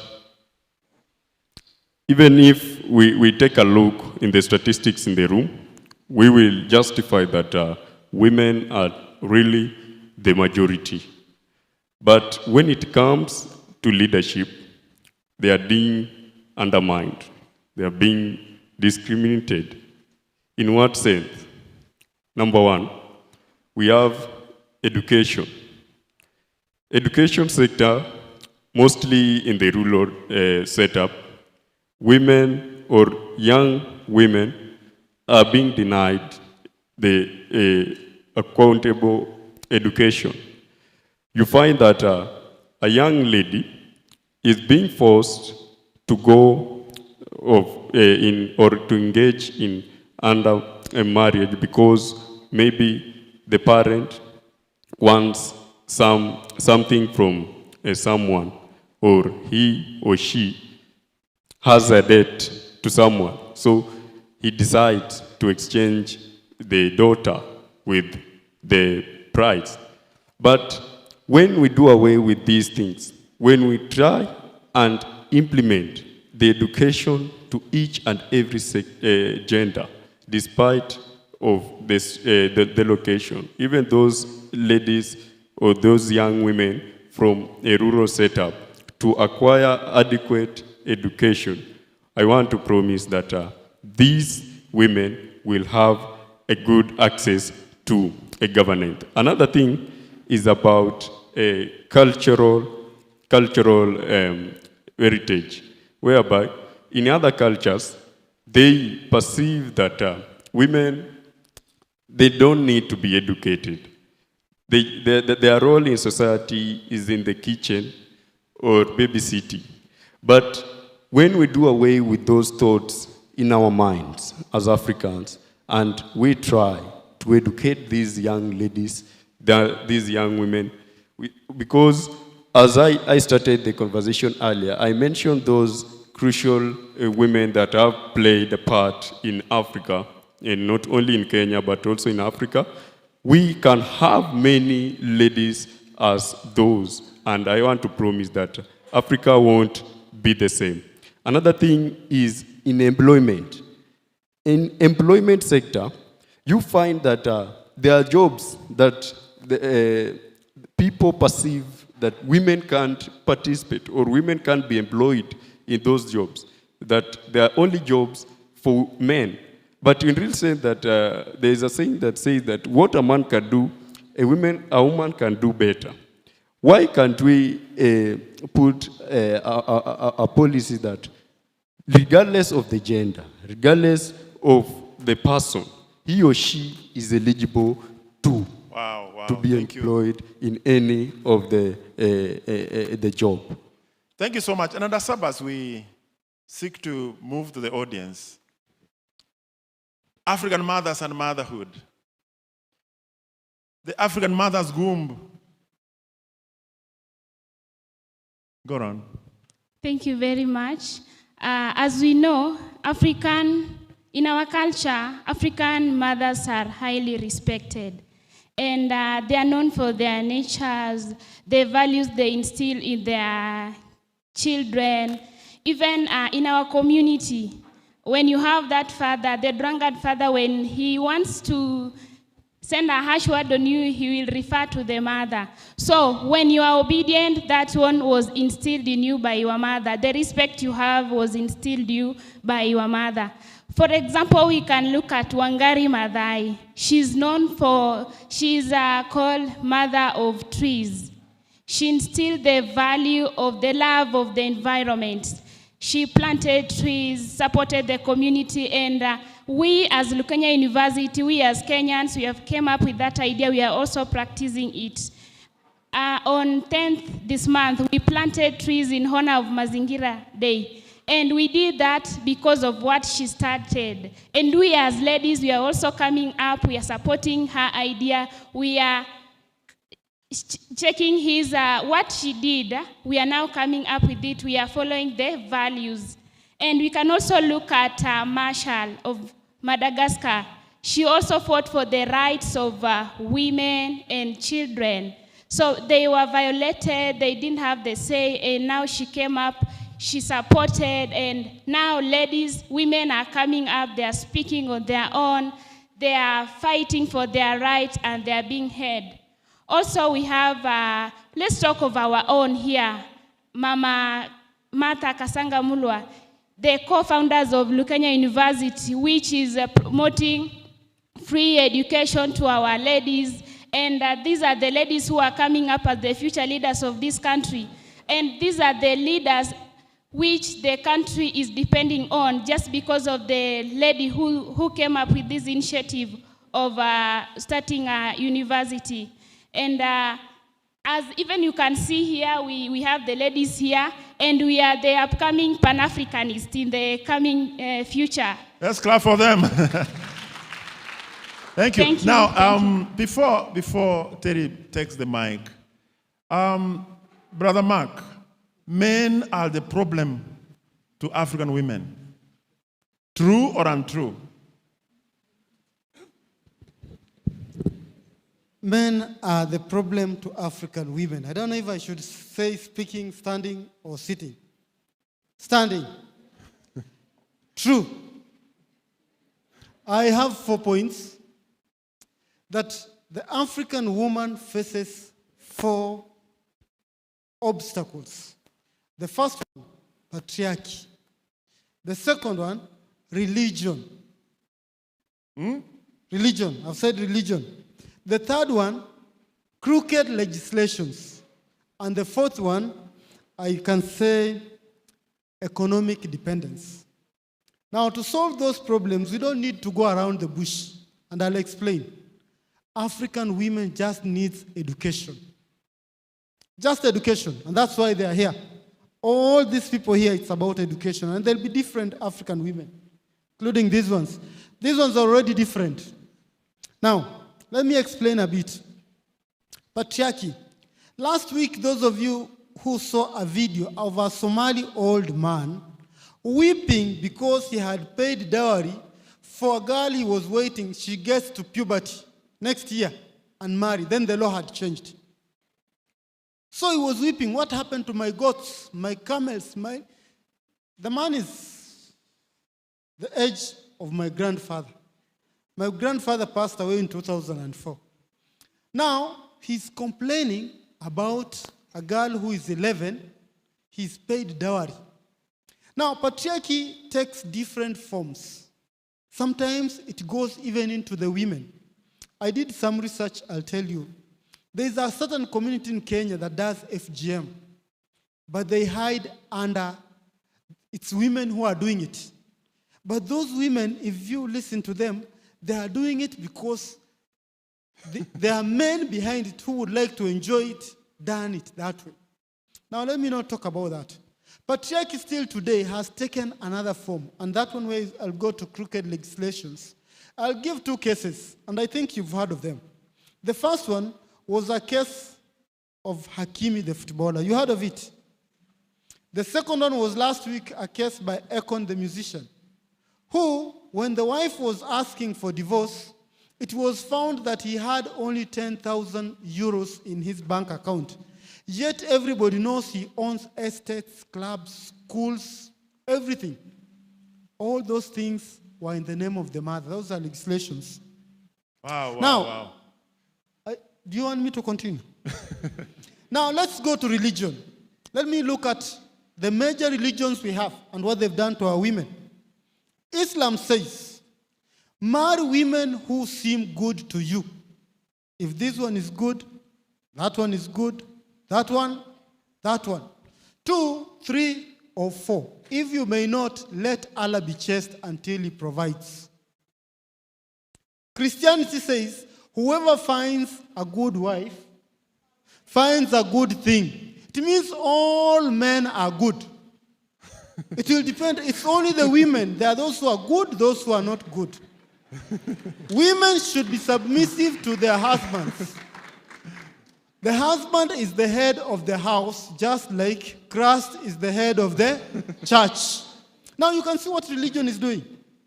Some artists said, even in the Bible, they blame Samson's stupidity on a woman. Samson was a stupid man. If you are a deconstructionist, you look at that. Gemoli, so what do women do? You are hitting religion so hard. Now, what do the women need? They just need education. Once they open their eyes, all of them, they'll change the way we see things. They'll change the way the world looks like. And they've given examples. The likes of Salif Johnson, Banda, Wangari Maathai. There are so many here. This is my COD, my registrar, my DVC, my COD in natural sciences, Dean Agriculture. There's a chemist here. There are so many. They are changing lives, right?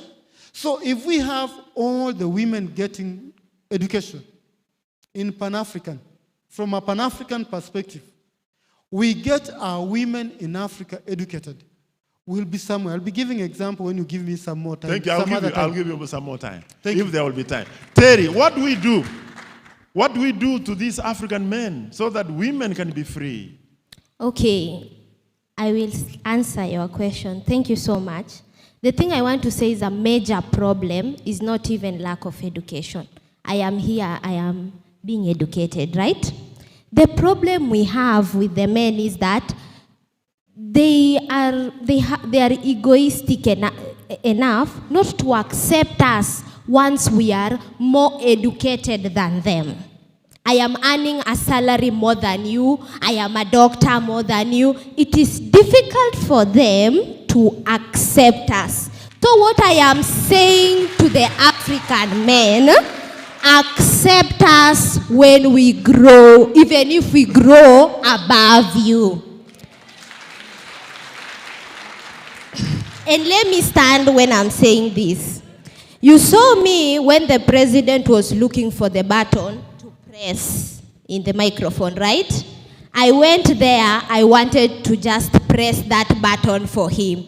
I did not want to overrule him. I want us to co-rule. I want us to be partners. I show you where you don't know, and you show me where I don't know. Okay, we want to rule together. We don't want to overrule you. According to statistics, a 16-year-old they are now woman... becoming emotional. Women are becoming emotional. All right, all right. According to statistics, a 16-year-old girl thinks like a 24-year-old man. So, if we rule with you, Africa will be in a better place than it is today. So because my chair is a Pan-African, that's why he allows me to stand next to him. So that when he falls, I be the one to chip in. So men, when I become more educated, don't fear. Like right now here, you will see most, and this is happening in most universities. Ladies who are more learned, they are more clever, they tend to be single. Not because they are not beautiful, it's because the men now are fearing them. When you begin a career as a married woman, you remember the poet, you will finish your journey and receive your goal when Terry, you are divorced. Just a minute, please. Thank you. Just a minute, Terry. A minute. Terry, a minute. Yes. We will not pay dowry for you. Why should we pay dowry for someone who is going to become like us? I mean, why? Dr. Nyabwari, we have talked about inclusiveness. If you want Africa to go far, let all of us grow. Let's compete, all of us. Okay. Kemoli, will you Maybe I said something here that women need education, right? But I think the aspect of maybe comparing men to women can be watered down and becomes part of the statement I opened with, where I was mentioning something of when the colonialists came, let me start there, they said, we've stolen their limbs. That's Walter Rodney. Now let's steal their mind. So the mind, when I said about education, I wanted the women to open up their minds. Opening up your mind does not mean you compare yourself to a man. It means, let me tell you this. Yes. Thank you, okay, man. Let me finish. Thank you. I've never gone around and seen maybe Dr. Mwanzia say, I'm a woman and I'm the Dean, School of Agriculture and NIN. I'm a woman and I'm the COD, Natural Sciences. I'm a woman and I'm the Deputy Vice Chancellor, Academic Research and Student. No, she's just Deputy Vice Chancellor, Research, Academic and Student Affairs. Just that, academic research, like that. All these people are that. So, thank for you. Terry, I would say, the moment you start comparing yourself to a man, you will lose focus and you will get into a battle with that man instead of going your own way. Forget about that man. Just that. I think Terry is now becoming ungovernable. Give her the mic. Yeah, give her the mic. Okay, if I can clearly remind my dean what I said, is that I said, accept us. I didn't say we are competing. So even if I win, there is no problem. But first what I'm saying to African men, accept when we grow. Accept when we rule, even if you are not ruling. Thank you so much. Ladies and gentlemen, the talk will go now and forevermore. It is not easy to conclude such a nice discussion. Will you allow us to stop there? I see from the audience there are fire hands. I don't know what to do. There's a fire hand from Esther here, and there's a fire hand from a man there. I don't know what men have today. Yes, Madam Esther, give her the mic. Can you clap for this African woman, the geographer? Thank you very much. I stand honored and proud like a child of Africa. I want to speak on behalf of the women. Dr. Nyabwari. Now, our moderator, Dr. Nyabwari, my leader, my mentor, why can't you tell the audience that instead of giving us a threat, you won't pay our dowry? Why can't you tell them the plain truth? Behind those citizen wedding shows, behind those huge business premises, behind every successful man, have you checked how the money was gotten? A minute. Do you know, after we have gone a notch higher, not only in education, even in business, because naturally we are wise here, we are upper to Kosawa. When we get money, more than you. Listen. We help you. We are the daughters who can tame our fathers. When they refuse you because of poverty, we get our own money, give you to give them. No. Unajua? Now these people are spoiling. What do you have to say? They are spoiling the thing here. In my mother tongue, as he comes, in my mother tongue, there is a proverb. In my mother tongue.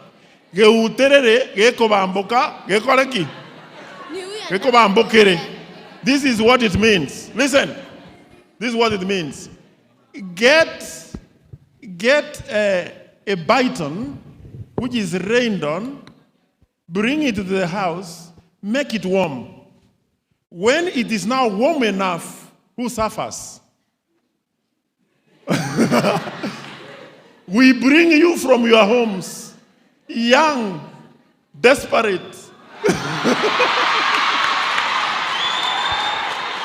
All right. Go on, man. Wanaume mpo, kwa nini mfinjiliwe bana? Let me stand here on behalf of men. First of all, we love women, but we cannot allow a man to be subdued. That's true. Tell them. Number one, I'm a historian. And the history of women and women fighting was not in Africa. Was not in. When we talk about something that we call feminism, right? And when we talk about feminism, we don't talk about subduing women. We talk about equality.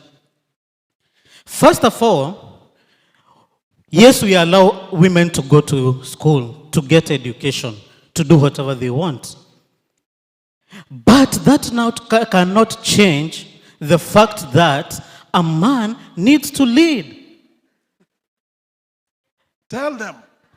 Yes. Number two, African man, hivyo mnasema kona ego, we can stand with it and we must protect it. Because one, when it comes to protection, who protects women? Whenever the war comes, ni nani ataenda kuprotect women? Si ni wanaume? Si ni ukweli? Vita ikitokea ni nani anaenda kupigania wale wengine? Thank you so much. Thank you. Watoto wakifinywa ni nani anakuanga ni? Si ni wanaume? Si ni ukweli? That's the fact. Thank you very much. Thank you so much. I think, ladies and gentlemen, the discussion, discussion will continue on social media, continue the fire online. We will be there to answer you. Lakini, vile tumemaliza ni hivi, kuanzia leo, hakuna dowry.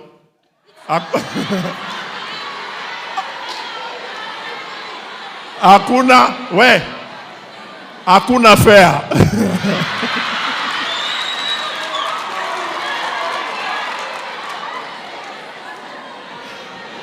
Can we clap for this group? Clap for them. Thank you so much. Thank you so much. Ladies and gentlemen, we were not able to exhaust. This is a great team. We worked day and night to prepare for this, but they did not share even a quarter of the content they had. We are praying for another Pan-African Day when we will continue the discussion and it will be hotter than today. Allow me to call a young person, Brian. Brian, where are you? Come. We have a young student, a young scholar from School of Nursing, who has written a book which is under review to be published soon. Can we clap for him? Let him say his name, what he's doing, and the title of the book. Then the rest you read when the book will be out.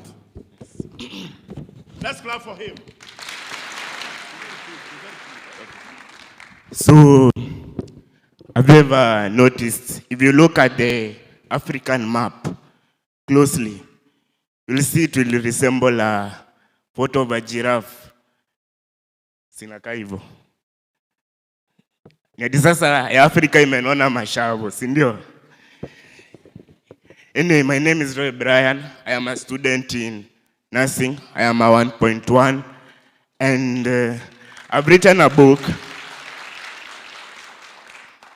I've written a book by the name The Price of a New Dawn. It is under review by Dr. Nyabwari. It's going to be released soon. So it's about Africa, about the Pan-African. So if you're interested in bookings and to contact me after the book is released, I'll issue my business card at the back of the registration desk. Thank you. Thank you so much. When that book will be out, get a copy. If you have a book you want to publish, the publisher is here.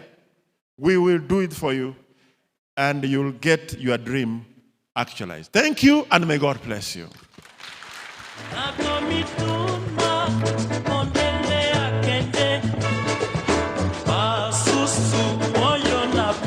Thank you very much, Dr. Bernard Yabwari for leading the student-led Pan-African Dialogue. Let us clap for that team once more. We will now proceed to have some entertainment as we get into the last parts of the program, and we thank you so much for being here, and the universities that have joined us this morning. We are very grateful. We shall be having a presentation from the Catholic choir that shall be followed by a presentation or a showcase from the models. Thereon, we shall close with a presentation from Newton.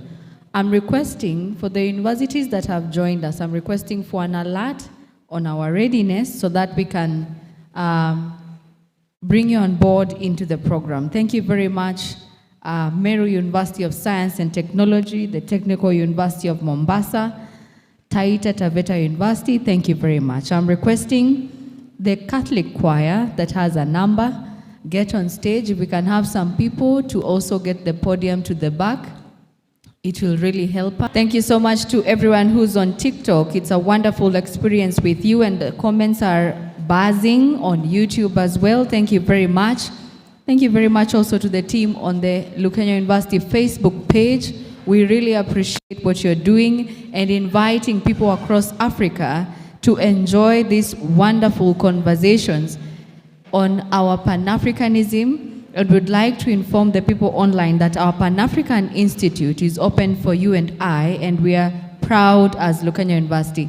Welcome on stage the Lukenya University Catholic Choir that has welcome our choir.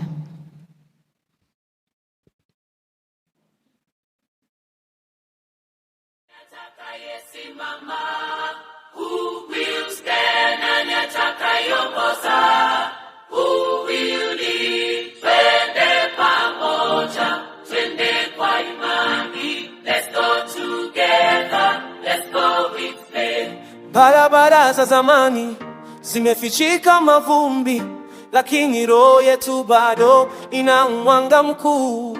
Kutoka magharibi hadi mashariki tunahitaji umoja kweli. Mamlaka ya upendo si ya hofu, tutajenga mustakabali wetu. Hebu tuimbe kwa sauti moja, hebu tonge kwa maneno ya ukweli. Hatutaogopa, hatutashindwa, kwa sababu tuko pamoja. Twende pamoja, twende kwa nguvu, Afrika yetu sai moja. Twende pamoja, twende kwa furaha, tunapanda milima, tushinde vita. Twende, twende, twende pamoja, moja pamoja. Sisi wetu ni wa kina kirefu, utamaduni wetu haukuoga. Kutoka Cairo hadi Cape Town tunaongoza kwa mapenzi ya kweli. Mazingira yetu ni baraka kwa watu, tutahifadhi ardhi yetu. Hebu tuimbe kwa sauti moja, hebu tuongee kwa maneno ya ukweli. Hatutaogopa, hatutashindwa, kwa sababu tuko pamoja. Twende pamoja, twende kwa nguvu, Afrika yetu mstari moja.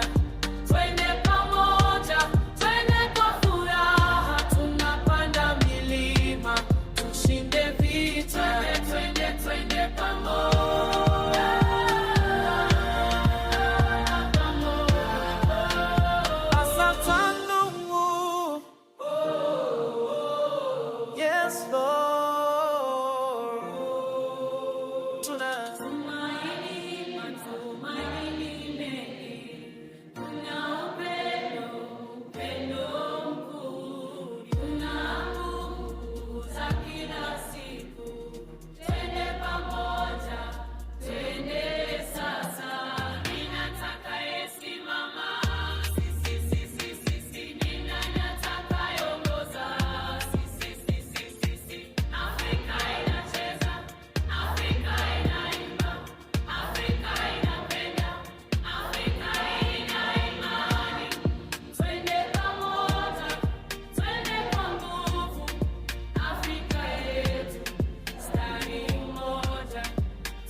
Let's clap for the choir kindly. Let's clap for them. Once you clap for others and appreciate others, you shall also be appreciated. Thank you very much to the Catholic choir for that number. Our next presentation is actually a showcase from the modeling team, and I'm requesting for those who are on social media, you can tag us. These are the people you brought on board, starting with the team that was elected on Friday. Thank you very much. So I understand that they are set. So we shall be having the showcase of the modeling team, and we shall start this to the models. I hope the runway is okay. In case there's anything that you need to be moved, you can alert us. So we shall be starting with Miss Freshman 2025.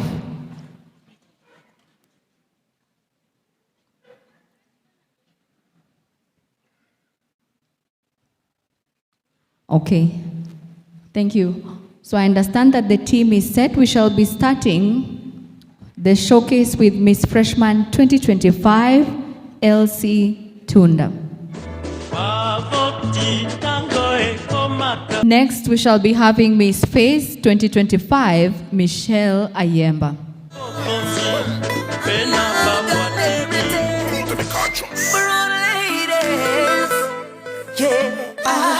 Atakilala na nyota, najitambara mwezi kisa na nyota. Aliyemkande amechoka, nitembe na ulimi kote kanyoka. Mapenzi niongeze, kabari niogele. Lord have mercy, speaking from her hurt time, she's so sexy. Mama give me blessings. Next on stage, we shall be having Mr. Face 2025, Abud Wanjala. The way she dancing, touch me, so she makes me say hallelujah. Yeah, she makes me say hallelujah. She makes me say hallelujah. Oh, she hallelujah.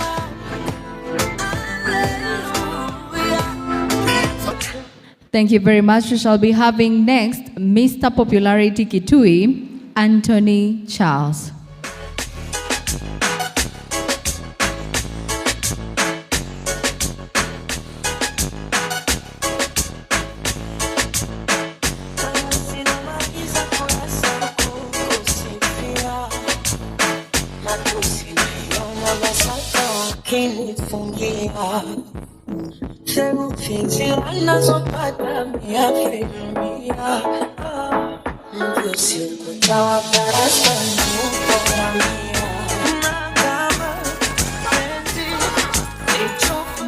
Next on stage, we shall be having Mr.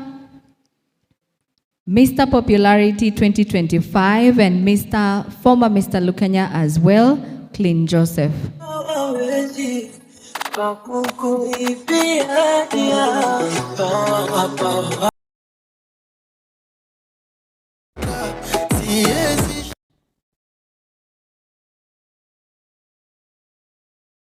Okay, thank you very much. We are sorry for that, Mr. Freshman.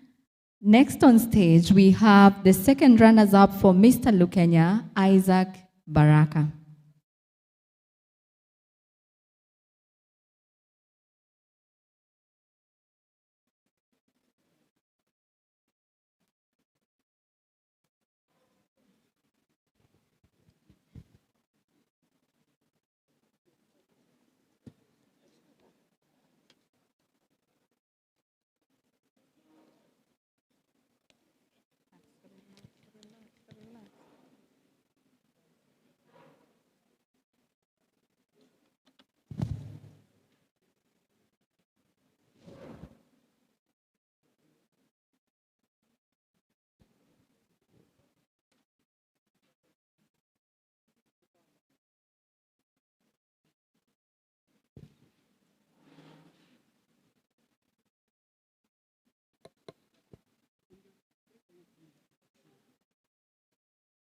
We are very sorry for that, but we are back on.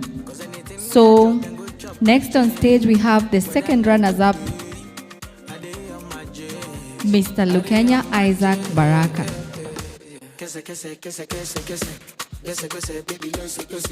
How many times they go tell the person?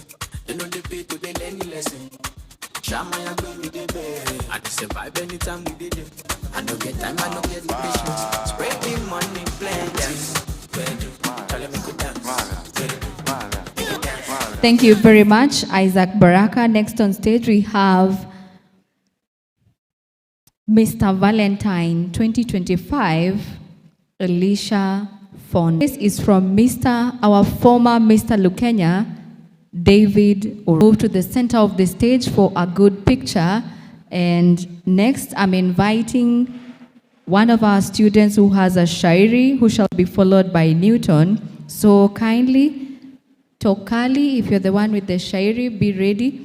Okay, the models, I think that is center stage. Our camera personnel will guide. Are the models okay?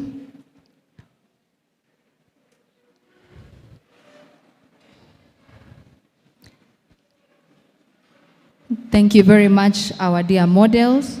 Next on stage, we shall be having the shairi. We are requesting you, our dear students.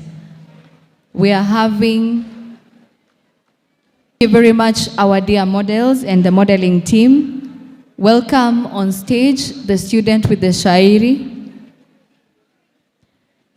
Okay, I'm inviting on stage Newton for a song. And Newton shall be followed by remarks from our student president, who shall invite the representatives from the visiting universities.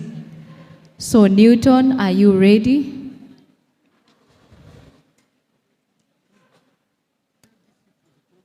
Our dear comrades, we only have a vote of thanks. We are requesting you humbly. We are live.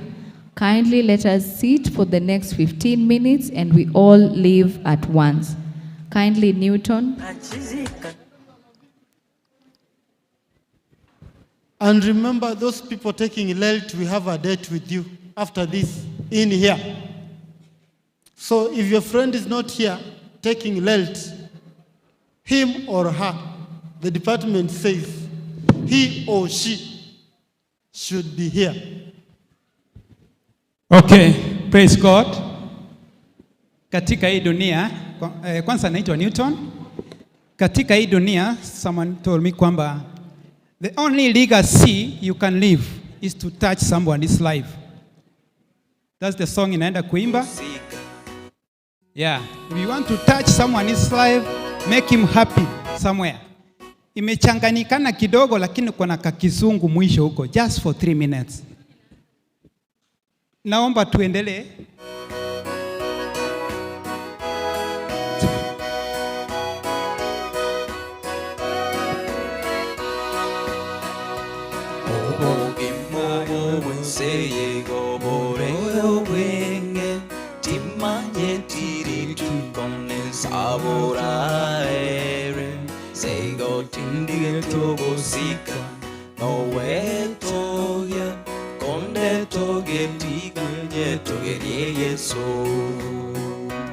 Inkora maya konde moyo, naye kora maya kore moyo, tiga uchai kogamba bande, ekyagera ufogi mo moere.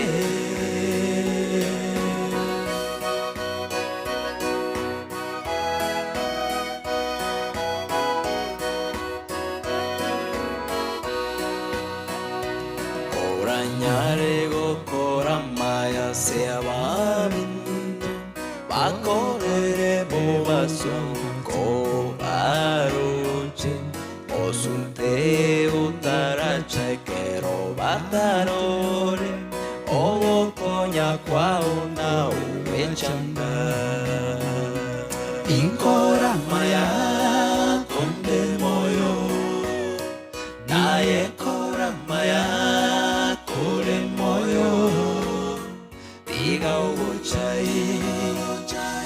kugamba bande ekyagera obogimo oere.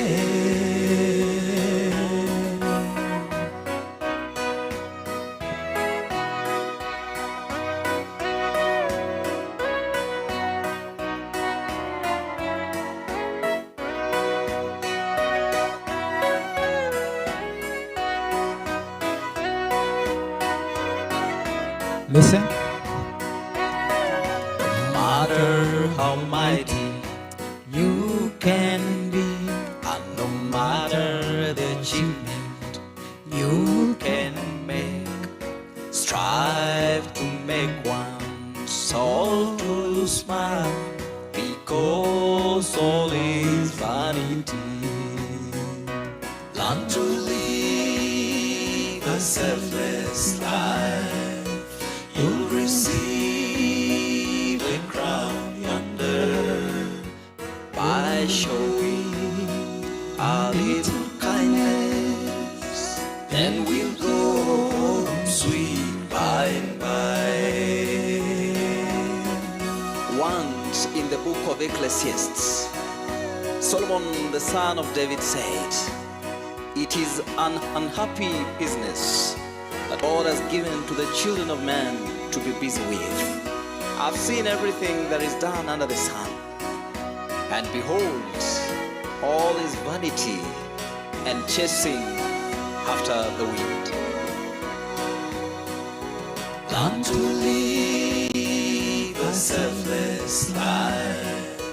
You'll receive a crown yonder by showing a little kindness. Then we'll go home sweet by and by.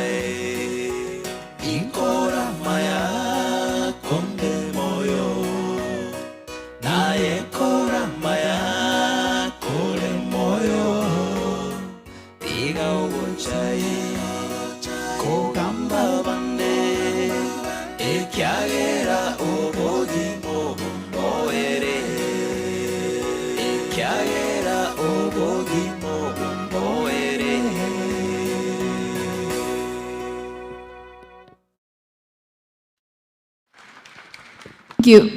Thank you very much, Newton. We can clap for him once more.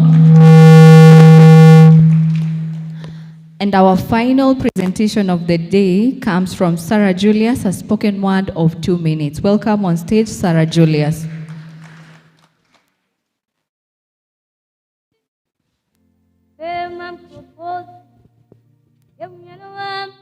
Hello. Hello. My name is Sarah Julius, 2.1 student doing Bachelor of Education Arts. I'm a writer of spoken words, and niliandika moja. I was thinking about vile Gen Z tulikuwa on the streets, and then all of a sudden tukanyamaza. So thinking about that, I wrote something. So now, let me speak. Nasikia eti life ni kujipanga, but look, I have a question. To my fam, my comrades, mabeshte wa base, si tuliota big dreams, tukikata mitaa with face, eti one day hii game ita change. But sai kwa piece of flames. Look, si tulisema tuko ready, tulibeba mistari kama masheti, wase, tulikuwa tight kama nguo za kikosh. Lakini sai hatuonani, tumebakia tu ghost. Sikia, I have a question. Iko wapi ile energy tutajenga inji? Ama tuli give up, tuka get tired na kelele zetu, eti sisi ni Gen Z. Look, tulisema revolution starts with me. But kani ukweli, mbona tumeamua kukaa chini and let things be? Ndio, najua life ni kujipanga, but planning bila action ni kama gun bila trigger. Sikia, tulikuwa warriors, sasa tuko warriors. We used to chant huko kwa streets bila fear, lakini sasa tunazima TV just not to hear. Guys, we were voices. Sasa tuko silent. Ni sisi tulikuwa tuna move mountains, lakini sasa tuna blame balance. Gen Z, we used to rhyme, we used to chant huko kwa streets bila fear. Sasa tunazima TV just no hear. Sikia, have a question. I have a question. Tulifight sana for freedom. But are we using it? Ama tunaipoteza just for boredom? Lakini guys, mbona current inakuanga loud kwa social media, but kwa ground mambo ni different. We have regrets and crickets. Sai baba amedai. We have to fight for our freedom. We have to fight for our country. Soka unasikia hii na inacheza na hati yako. You are not done with it. You are still in it, brother. So let's rise and fight for our country. Lastly, I have a question. Si tulisema tutaacha mpaka kieleweke. Mbona tuliacha? Thank you. Thank you very much, Sarah Julius, for that wonderful spoken word. Once more, it's about the girl child. Thank you very much. And I'd like to take this opportunity now to invite our student president, Okoti Lawrence. Welcome on stage so that you can invite the student representatives from other universities. Thank you. Podium back on stage, LUSA officials. Kindly, LUSA officials, the seats can go back so that we close our ceremony very well. Next, we shall be having the Calabash of Wisdom, Many Voices, One Vision by Saada. Then the Vote of Thanks by Okoti Lawrence, a closing prayer. We expected Alvi Quill Omondi from Great Lakes University. So I'd like to take this opportunity to invite the student president. Welcome, Lawrence. Thank you again. Now, in our midst, we have some of the student leaders from other universities. We have the president of Taita Taveta University and the general secretary of Taita Taveta University. We were looking forward to have some of the student leaders, but others still are on the way. They thought that Lukenya University is near, but we will accommodate them when they come. Now, I just want to introduce my cabinet, the executive, to the new student leaders so that they can see the team that I often work with. My executives, you can stand up so that our visitors can see you.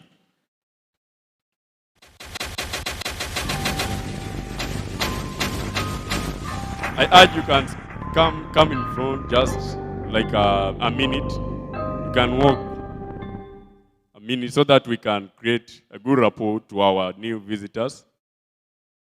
They come to talk to us on matters to do with Pan-Africans.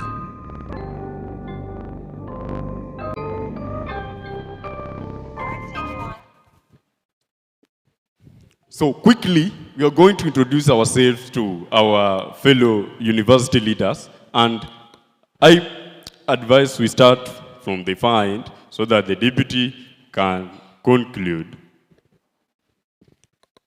You can start. Hello. Good afternoon. My name is Langat Kipchirchir, a second-year student pursuing Bachelor of Education Arts, that's English and Literature, and in the LUSA government, I'm the Secretary Entertainment. Thank you. Good evening, everyone. I'm Melody Alusa, a second-year student pursuing Bachelor of Education Arts, basically English and Literature, and I'm the Cabinet Secretary for Self-Sponsored Students. Good afternoon. Immaculate Bitengo Moses, a fourth-year student, pursuing Bachelor of Education Arts, Geography of Science, and I'm a LUSA official, Cabinet Secretary, Health and Catering. Thank you. Good afternoon. I'm Dhomi Jefferson, a fourth-year student, pursuing Bachelor of Arts in Community Development. In LUSA, I'm the CS Accommodation. Thank you. Good afternoon. Good afternoon once again. I'm Isaac Prono, a second-year student, pursuing a Bachelor of Education Arts, basically Geography Business. In LUSA, I'm the Cabinet Secretary Special Needs. Thank you. Hello. Hello. I'm Levi Zedekia, pursuing Bachelor of Education. I'm the Lusa treasurer. Africa is our home and we might fight for it. We are Pan-Africanism. I'm Maro, academic secretary. Good afternoon. I am Langat Kidion, Secretary General, LUSA. I'm Terry Olwanda Omungo. I am the next to the chairperson. I am the vice chairperson, LUSA. Thank you. Okay. For the Dokram, let me also introduce person of Taita Taveta University. We are Africans. Or we are not Africans? Yes, we are. Thank you so much. I'm so much honored to be in front of you today. I'm Odongo Stephen. Don't forget that name. I'm the president of Taita Taveta University. That is home of ideas.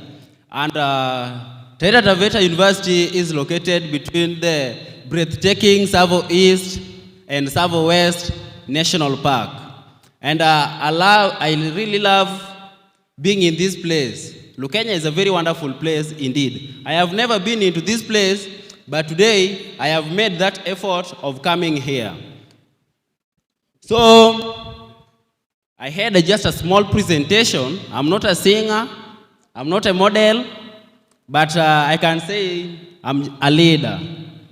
Let me just give a short presentation of what I had today, and I will be very brief.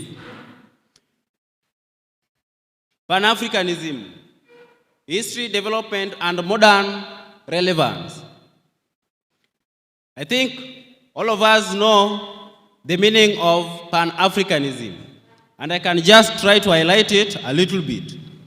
Pan-Africanism is a social, political, and ideological movement that seeks to unite Africans, African descent, and also the Africans in diaspora. If we can check the historical background of the Pan-Africanism, the origin of Pan-Africanism is dated on 19th century during the time when Africans were enduring slavery and also colonial oppression. And with this, we have the key early figures and milestones.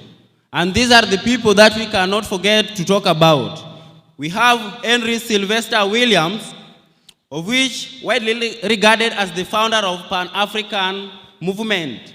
That is in 1900, he organized the first Pan-African conference in London. And also we cannot forget Marcus Garvey, that is from Jamaica. He's the founder of Universal Negro Improvement Association and a promoter of the slogan, Africa is for Africans. He encouraged the black people to be proud of their heritage and even establish the Black Star Line. And if we can take a look at growth and development of Africa, after World War II, Pan-Africanism shifted from being a movement of the diaspora to a continental movement within Africa itself. And in 1945, the 5th Pan-African Congress was held in Manchester, England, where we had leaders like Jomo Kenyatta, we had Kwame Nkrumah from Ghana, and Hastings Banda from Malawi. They took the message of freedom and unity back to their countries and led the independence movement that swept across Africa in the 1950s and also in the 1960s. And also in 1963, independent African states came together to form the organization African Unity, that is OAU, which the headquarters is based in Ethiopia. And we can ask ourselves, what are some of the objectives and purpose of Pan-Africanism? And Some of the objectives of Pan-Africanism is to promote unity and solidarity. And another one is to strengthen Africans' positions in global affairs. And what are some of the purposes of the Pan-African, some of the purpose and philosophy behind Pan-Africanism? And we have unity, freedom, and also self-reliance, of which unity is for Africans are one people with a shared value, history, and destiny. When we talk about freedom, true liberation is both political and economic. And also Pan-Africanism and modern day leadership. Pan-Africanism continues to inspire African leadership today by reminding them, the leaders, that unity and cooperation are the key to progress. Kwame Nkrumah called for a united state of Africa, believing that only unity could guarantee peace and prosperity. Julius Nyerere, of the former president of Tanzania, introduced Ujamaa philosophy, which promoted African socialism and community-based development.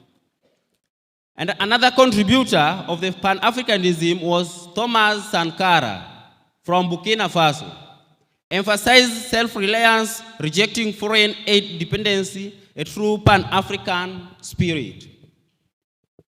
In conclusion, Pan-Africanism is not just a historical movement, it's a living vision. It calls on Africans everywhere to unite for freedom, dignity, and prosperity. From Henry Sylvester Williams and Webb Du Bois to Nkrumah, Nyerere, Mandela, and also we cannot forget to say Julius Malema.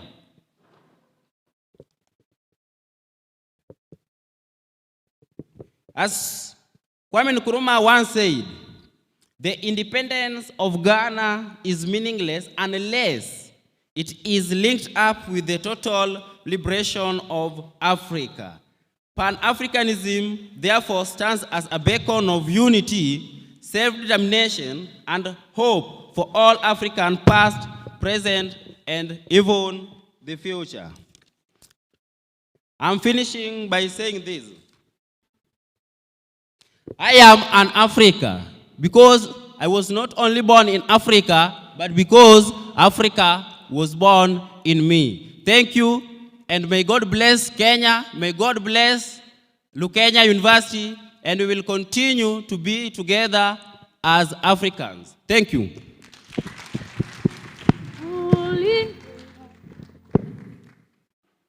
Thank you. I had more in mind, but due to time, allow me to come back next time in Kenya. This is my first time being in Kenya, and I hope I'll be back. But when I'm here, just remind me to talk on cultural Pan-Africanist in art, music, and literature. Thank you. Let's applaud them.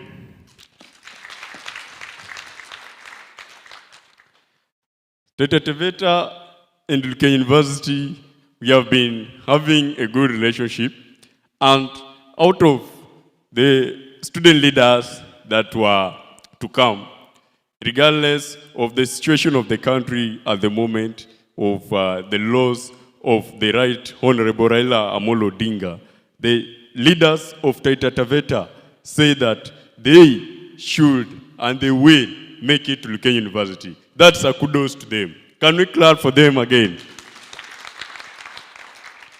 What I want to tell them is when they go back to Taita Taveta, they should encourage their students also to have this initiative of Pan-African in them, as we do. Ama ni aje?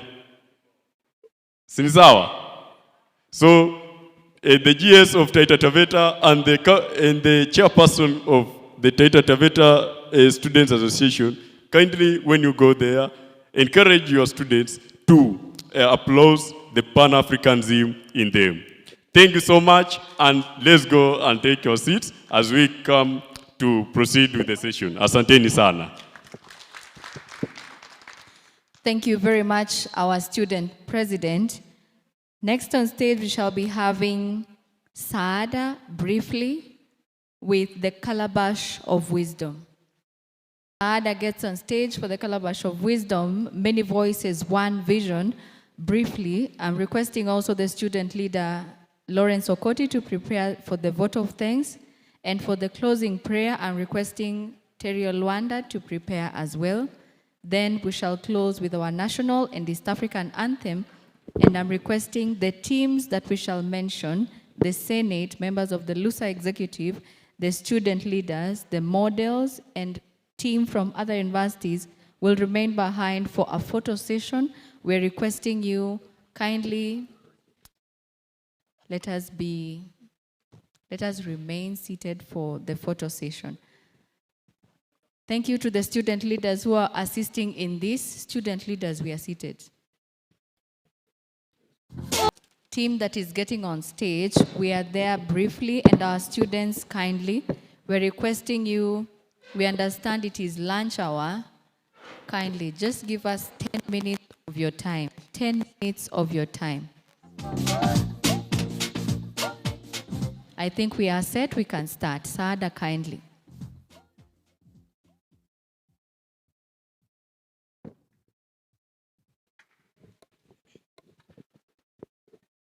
Ahlan wa sahlan, karibu mpendwa mtazamaji popote ulipo katika programu yetu ya leo ya Calabash of Wisdom, yaani boga la Afrika. Kwa wale ambao hawakuweza kuhudhuria programu yetu, hatujawaacha nyuma.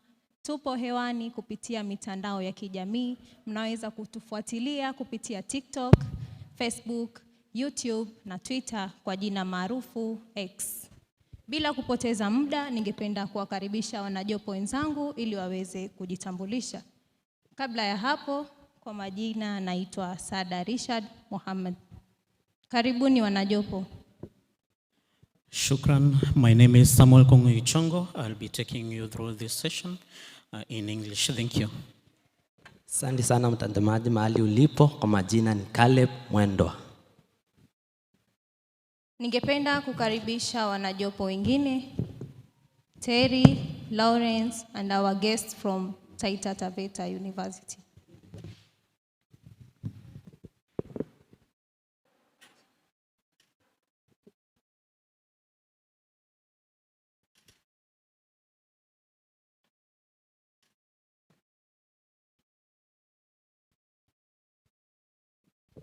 Asanteni, tunaianza. Thank you very much, panelists, for coming on stage. We'll be having a brief discussion about the event of today. And the first question goes to Terry Rwanda.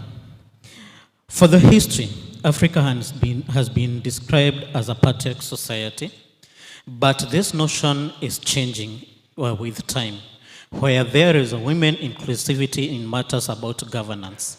Briefly, can you explain this by showing how gender equitability has transformed Africa and African governance? Okay. In Africa, I appreciate the fact that currently we are not only educating men, we are also educating women. That is to ensure that both gender grow. That is inclusiveness. And also in terms of leadership, you have realized even in Kenya, in our leadership structures, we also have women, which is inclusiveness in governance. Thank you. Thank you very much. In addition to that, can you tell us how you feel that we need to do more to bring the women on board? All right. We need to empower women by encouraging them to move from the local jobs that describe us, like washing clothes, doing what. We can do them meanwhile as we grow. So this is the part of encouragement whereby women should be encouraged to move above and explore their potential away from the domestic part of it that we are commonly known for. Thank you. Asante sana kwa Bwana Cha wa Taita. Ningependa utuambie kuhusu vile ubunifu wa wanaharakati unachangia kuendeleza maendeleo ya kijamii na kiuchumi barani Afrika. Je, ni kwa njia gani ubunifu unaendeleza maendeleo kwa Afrika? It's okay. So before I answer that question, I would like you to ask me that question in English. How innovation and creativity is transforming our economy and social sectors in Africa? Okay, that's a very good question. So, as we know, we as young leaders, let me use that term, we are very creative. We do have those green jobs, green entrepreneurship, and also we do have youths who have different projects in the tech, and also when it comes to leadership. So let's say, for instance, I have a project. This project, let me just say a tech project.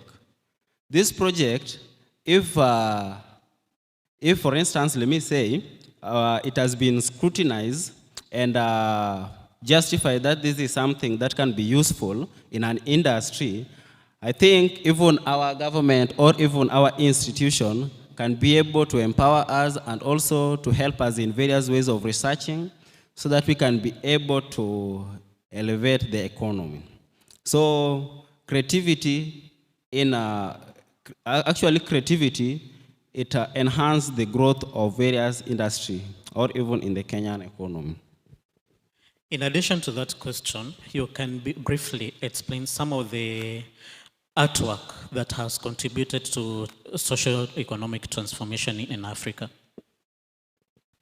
So some of the artwork, let me just try to think about it, and I will be able to give you the right answer concerning that. More so, if I can put it straightforward, we have like Nollywood in both Ghana and Nigeria, which has been a field of entertainment industry. We have fashion, we have sports. Can you talk more about all those things and how they have transformed African social economy? Okay, when we talk about, for example, sports and also those sort of entertainment, actually, let me say, I start to create contents, for instance. I will not depend, for example, on my parents or for the Kenyan job, let me say for employment. It's just a matter of creativity. From the contents that I will be creating, I will be able to earn certain income. And actually, by earning this income, actually, I will be very busy on it. Even the rate of morality will be greatly reduced because I have something that makes me to be very busy. Yeah. On top of that, Africa has been known as a dependent continent. With arts, with music, with everything like that, how can we transform this to become an independent continent? So the way we can be able to even support this industry, is by, let me say, we engage in civic education, in educating the young youths, let me say so, in the importance of these creative arts. And actually, this will be able to make the country much better. And actually, the country will be able to even earn certain revenues from this.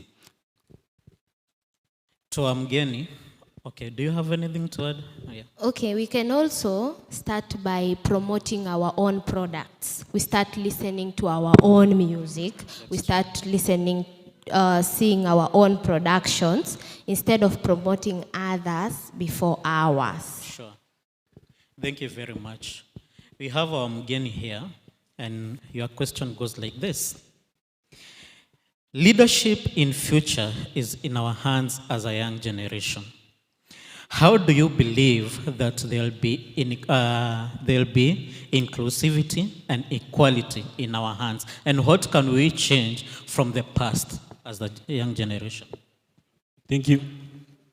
I believe as young Kenyan or young leaders in this nation and the broad continent, we can influence leadership and we can change the leadership narrative, one, by not, let me use quote unquote, puppets of the Western, like criticizing, like having the brutic, not going to the blueprints of our forefathers who are in the name of fighting for the freedom, in reality they became the new Westerns and the new servants of the Africans in the name of their leaders. So if we have to influence leadership, we have to change the mind of ours. Like we change the narrative that when I get to leadership or when I ascend to the seat, I'm not accumulating. That means we have to do away with the capitalism as a factor or as a nation. Thank you. Thank you. Let's go to Okoti. You told me to ask you about the gender. And my question is, do you believe in Africa, in future Africa, that all genders will be included in matters of leadership, matters of education, and science and technology? Yes, I believe. And why do I believe this? Because before we have been having a conversation here to do with gender equitability and governance. And when we follow those aspects that we have highlighted, for example, education sector, providing equal education regardless of the location of that person or the youth or whatever may be. Even an elder can have education. But when we have equity in education, I believe that we are going to have gender equitability in the terms of education and even in governance, and as long as gender equitable is concerned.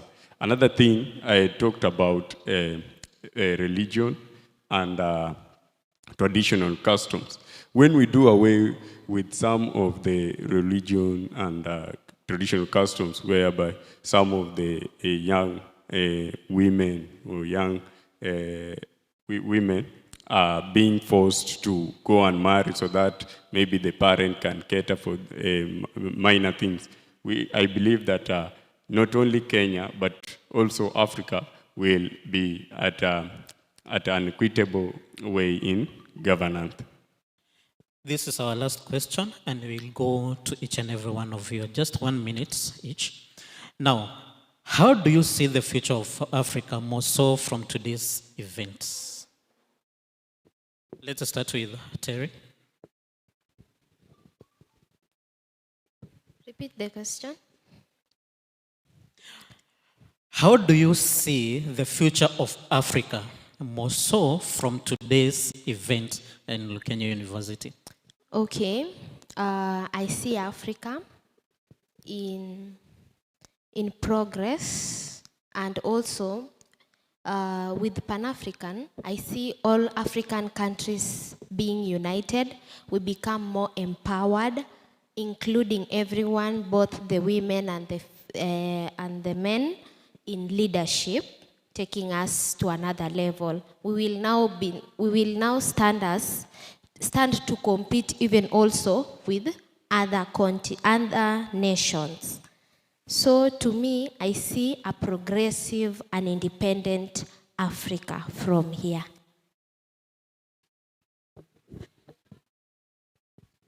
The same question. The way, in my view, or in my opinion, where I'm seeing Africa, I'm seeing it as a transforming nation, where we will be able to depend on ourselves and youth will actually rise, let me say, in power. And with this, where I'm seeing Africa is that we'll be able to trade freely without any other barriers due to the unity that is continuously increasing within this continent. Thank you. On my opinion, where I'm seeing Africa from today's event, I'm seeing Africa using the resources which has been logged and has been manipulated by the others. I'm seeing a progressive Africa and a united Africa where we can do away with the thing of boundary and everything which is the major cause of backyard and poverty in Africa. Thank you. Okay. On my end, I see a progressive Africa, I see a great Africa, I see a united Africa ahead, whereby when we continue with panelists like these, bringing young people on board, teaching them a Pan-African-based ideology, I believe that Africa won't be as it was like 10 years ago.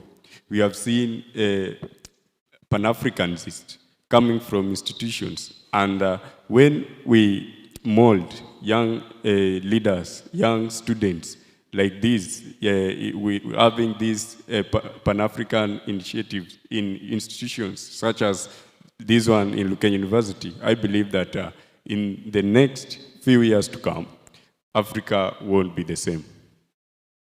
Asanteni sana wapendwa watazamaji kwa kuwa nasi mwanzo hadi mwisho wa tukio hili. Asanteni wanajopo kwa ushirikiano wenu. Yes, thank you for the opportunity again. Starting from the Board of Trustees to the University Council, Senate, Administration, faculty, I want to say thank you so much for the support that you have shown unto us to initiate this program and to run it as it has been successfully.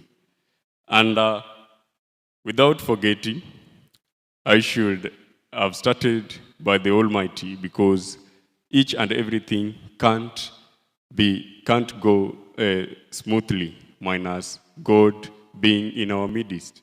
So I give thanks to the Almighty for enabling us to do whatever we have done and to reach here, that where we have reached. And to the organizing committee of the event, I want to say thank you so much for doing whatever you have done to decorating the place, for aligning all the things in place. And to my students, those who have volunteered, I say bravo to you. And I say and I advise that let's continue with the same spirit, and there's nothing will go unrewarded. To my fellow students, I want to say thank you for showing up. Thank you for participating in this initiative. And we will continue working hand in hand to ensure that Lukenya University doesn't only give or model students who are intellectual, but also who knows what they are going to face outside there, as long as leadership is concerned and economic status is also concerned. To my new student leaders or to my visitors, I want to say thank you for showing up. Thank you for participating in this session, because you have made the day to be the way it has been. And I encourage you that the next day we have such event. I want to say that you are also welcome, and we will be continuing to communicate so that we can be on the same page. So in generally, I say thank you so much for everyone, and may God bless us all. With your own cry, don't play at Thank you very much, our student leader. And we cannot say thank you enough. So I'd like to invite Terry Olwanda to give us the closing prayer. And as Terry is getting on stage, we shall be closing with the national anthem. I'm requesting we shall be having a photo session after this. I'm requesting members of the University Senate, members of the LUSA executive. We shall also be having a picture with the models. And I'm inviting also the team from TTU to also remain behind for this photo session. So thank you very much, everyone. Welcome Terry for the word of prayer. I think we can be upstanding.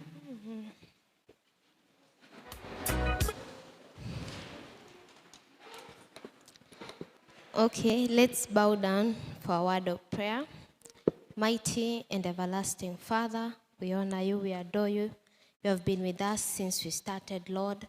You have guided us throughout the session, my Father. We are saying thank you. This far we have got here, Jehovah, Lord, it has taken your mighty hand. For Africa to reach where it is, it has taken your mighty hand, my Father. As we are moving to the next level, as we unite, my Father, Lord, may you go with us. May you guide us the same way you guided the Israelites, Lord.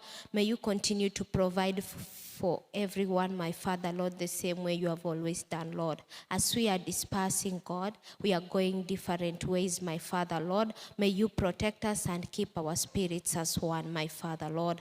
You are mighty and powerful, my Father. I thank you and I adore you, my Father, this time, my Father, Lord. Wherever we have gone wrong by thinking, by saying, by doing, Lord, against your will, my Father, Lord. May you forgive us, my Father, Lord, and may we find mercy and grace upon in your eyes, my Father, Lord. And it is in Jesus' mighty name I do pray. I pray and believe. Amen. Thank you very much, Terry Olwanda, our national anthem. Thank you very much. We can be seated. I'm requesting on stage, let us start with a picture or a photo. Don't get caught in them system. Just overcome and don't become a victim. Cause them systems say what we the future only the history will give us. And if you are your woman and you're feeling your ways of peace I am not someone feel like people mental shock. Thank you very much. I'm requesting the DVC to remain on stage. The registrar, I'm also requesting Mr. Otieno remain on stage. Let us have a picture with all of the models and the DVC and the registrar and the director quality assurance. Models kindly.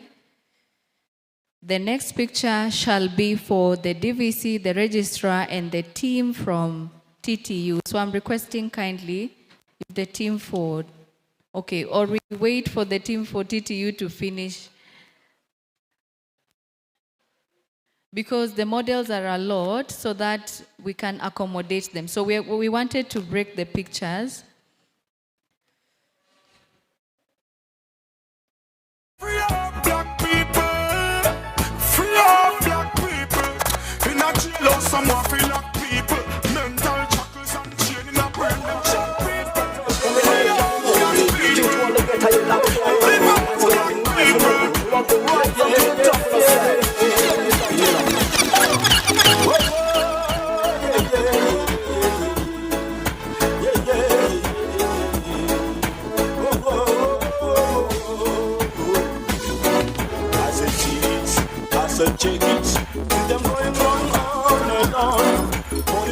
Thank you very much. Next, I'm requesting, because we've had the merge of these pictures, I think that's enough, because we've had the team from TTU, yes, DVC.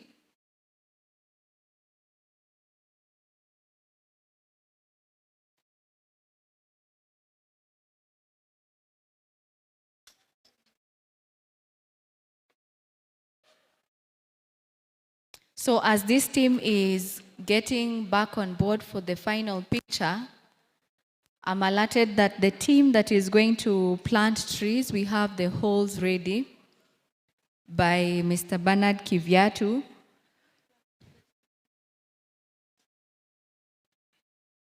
So briefly before we leave, members of the University Senate, we shall remain in this hall. The team from TTU, you shall remain seated. The LUSA executive shall also remain for a brief meeting. See them driving, biggie, but them are lazy. They got them, give them, see them on gently, see them on gently, see them on gently. Child will band them forever.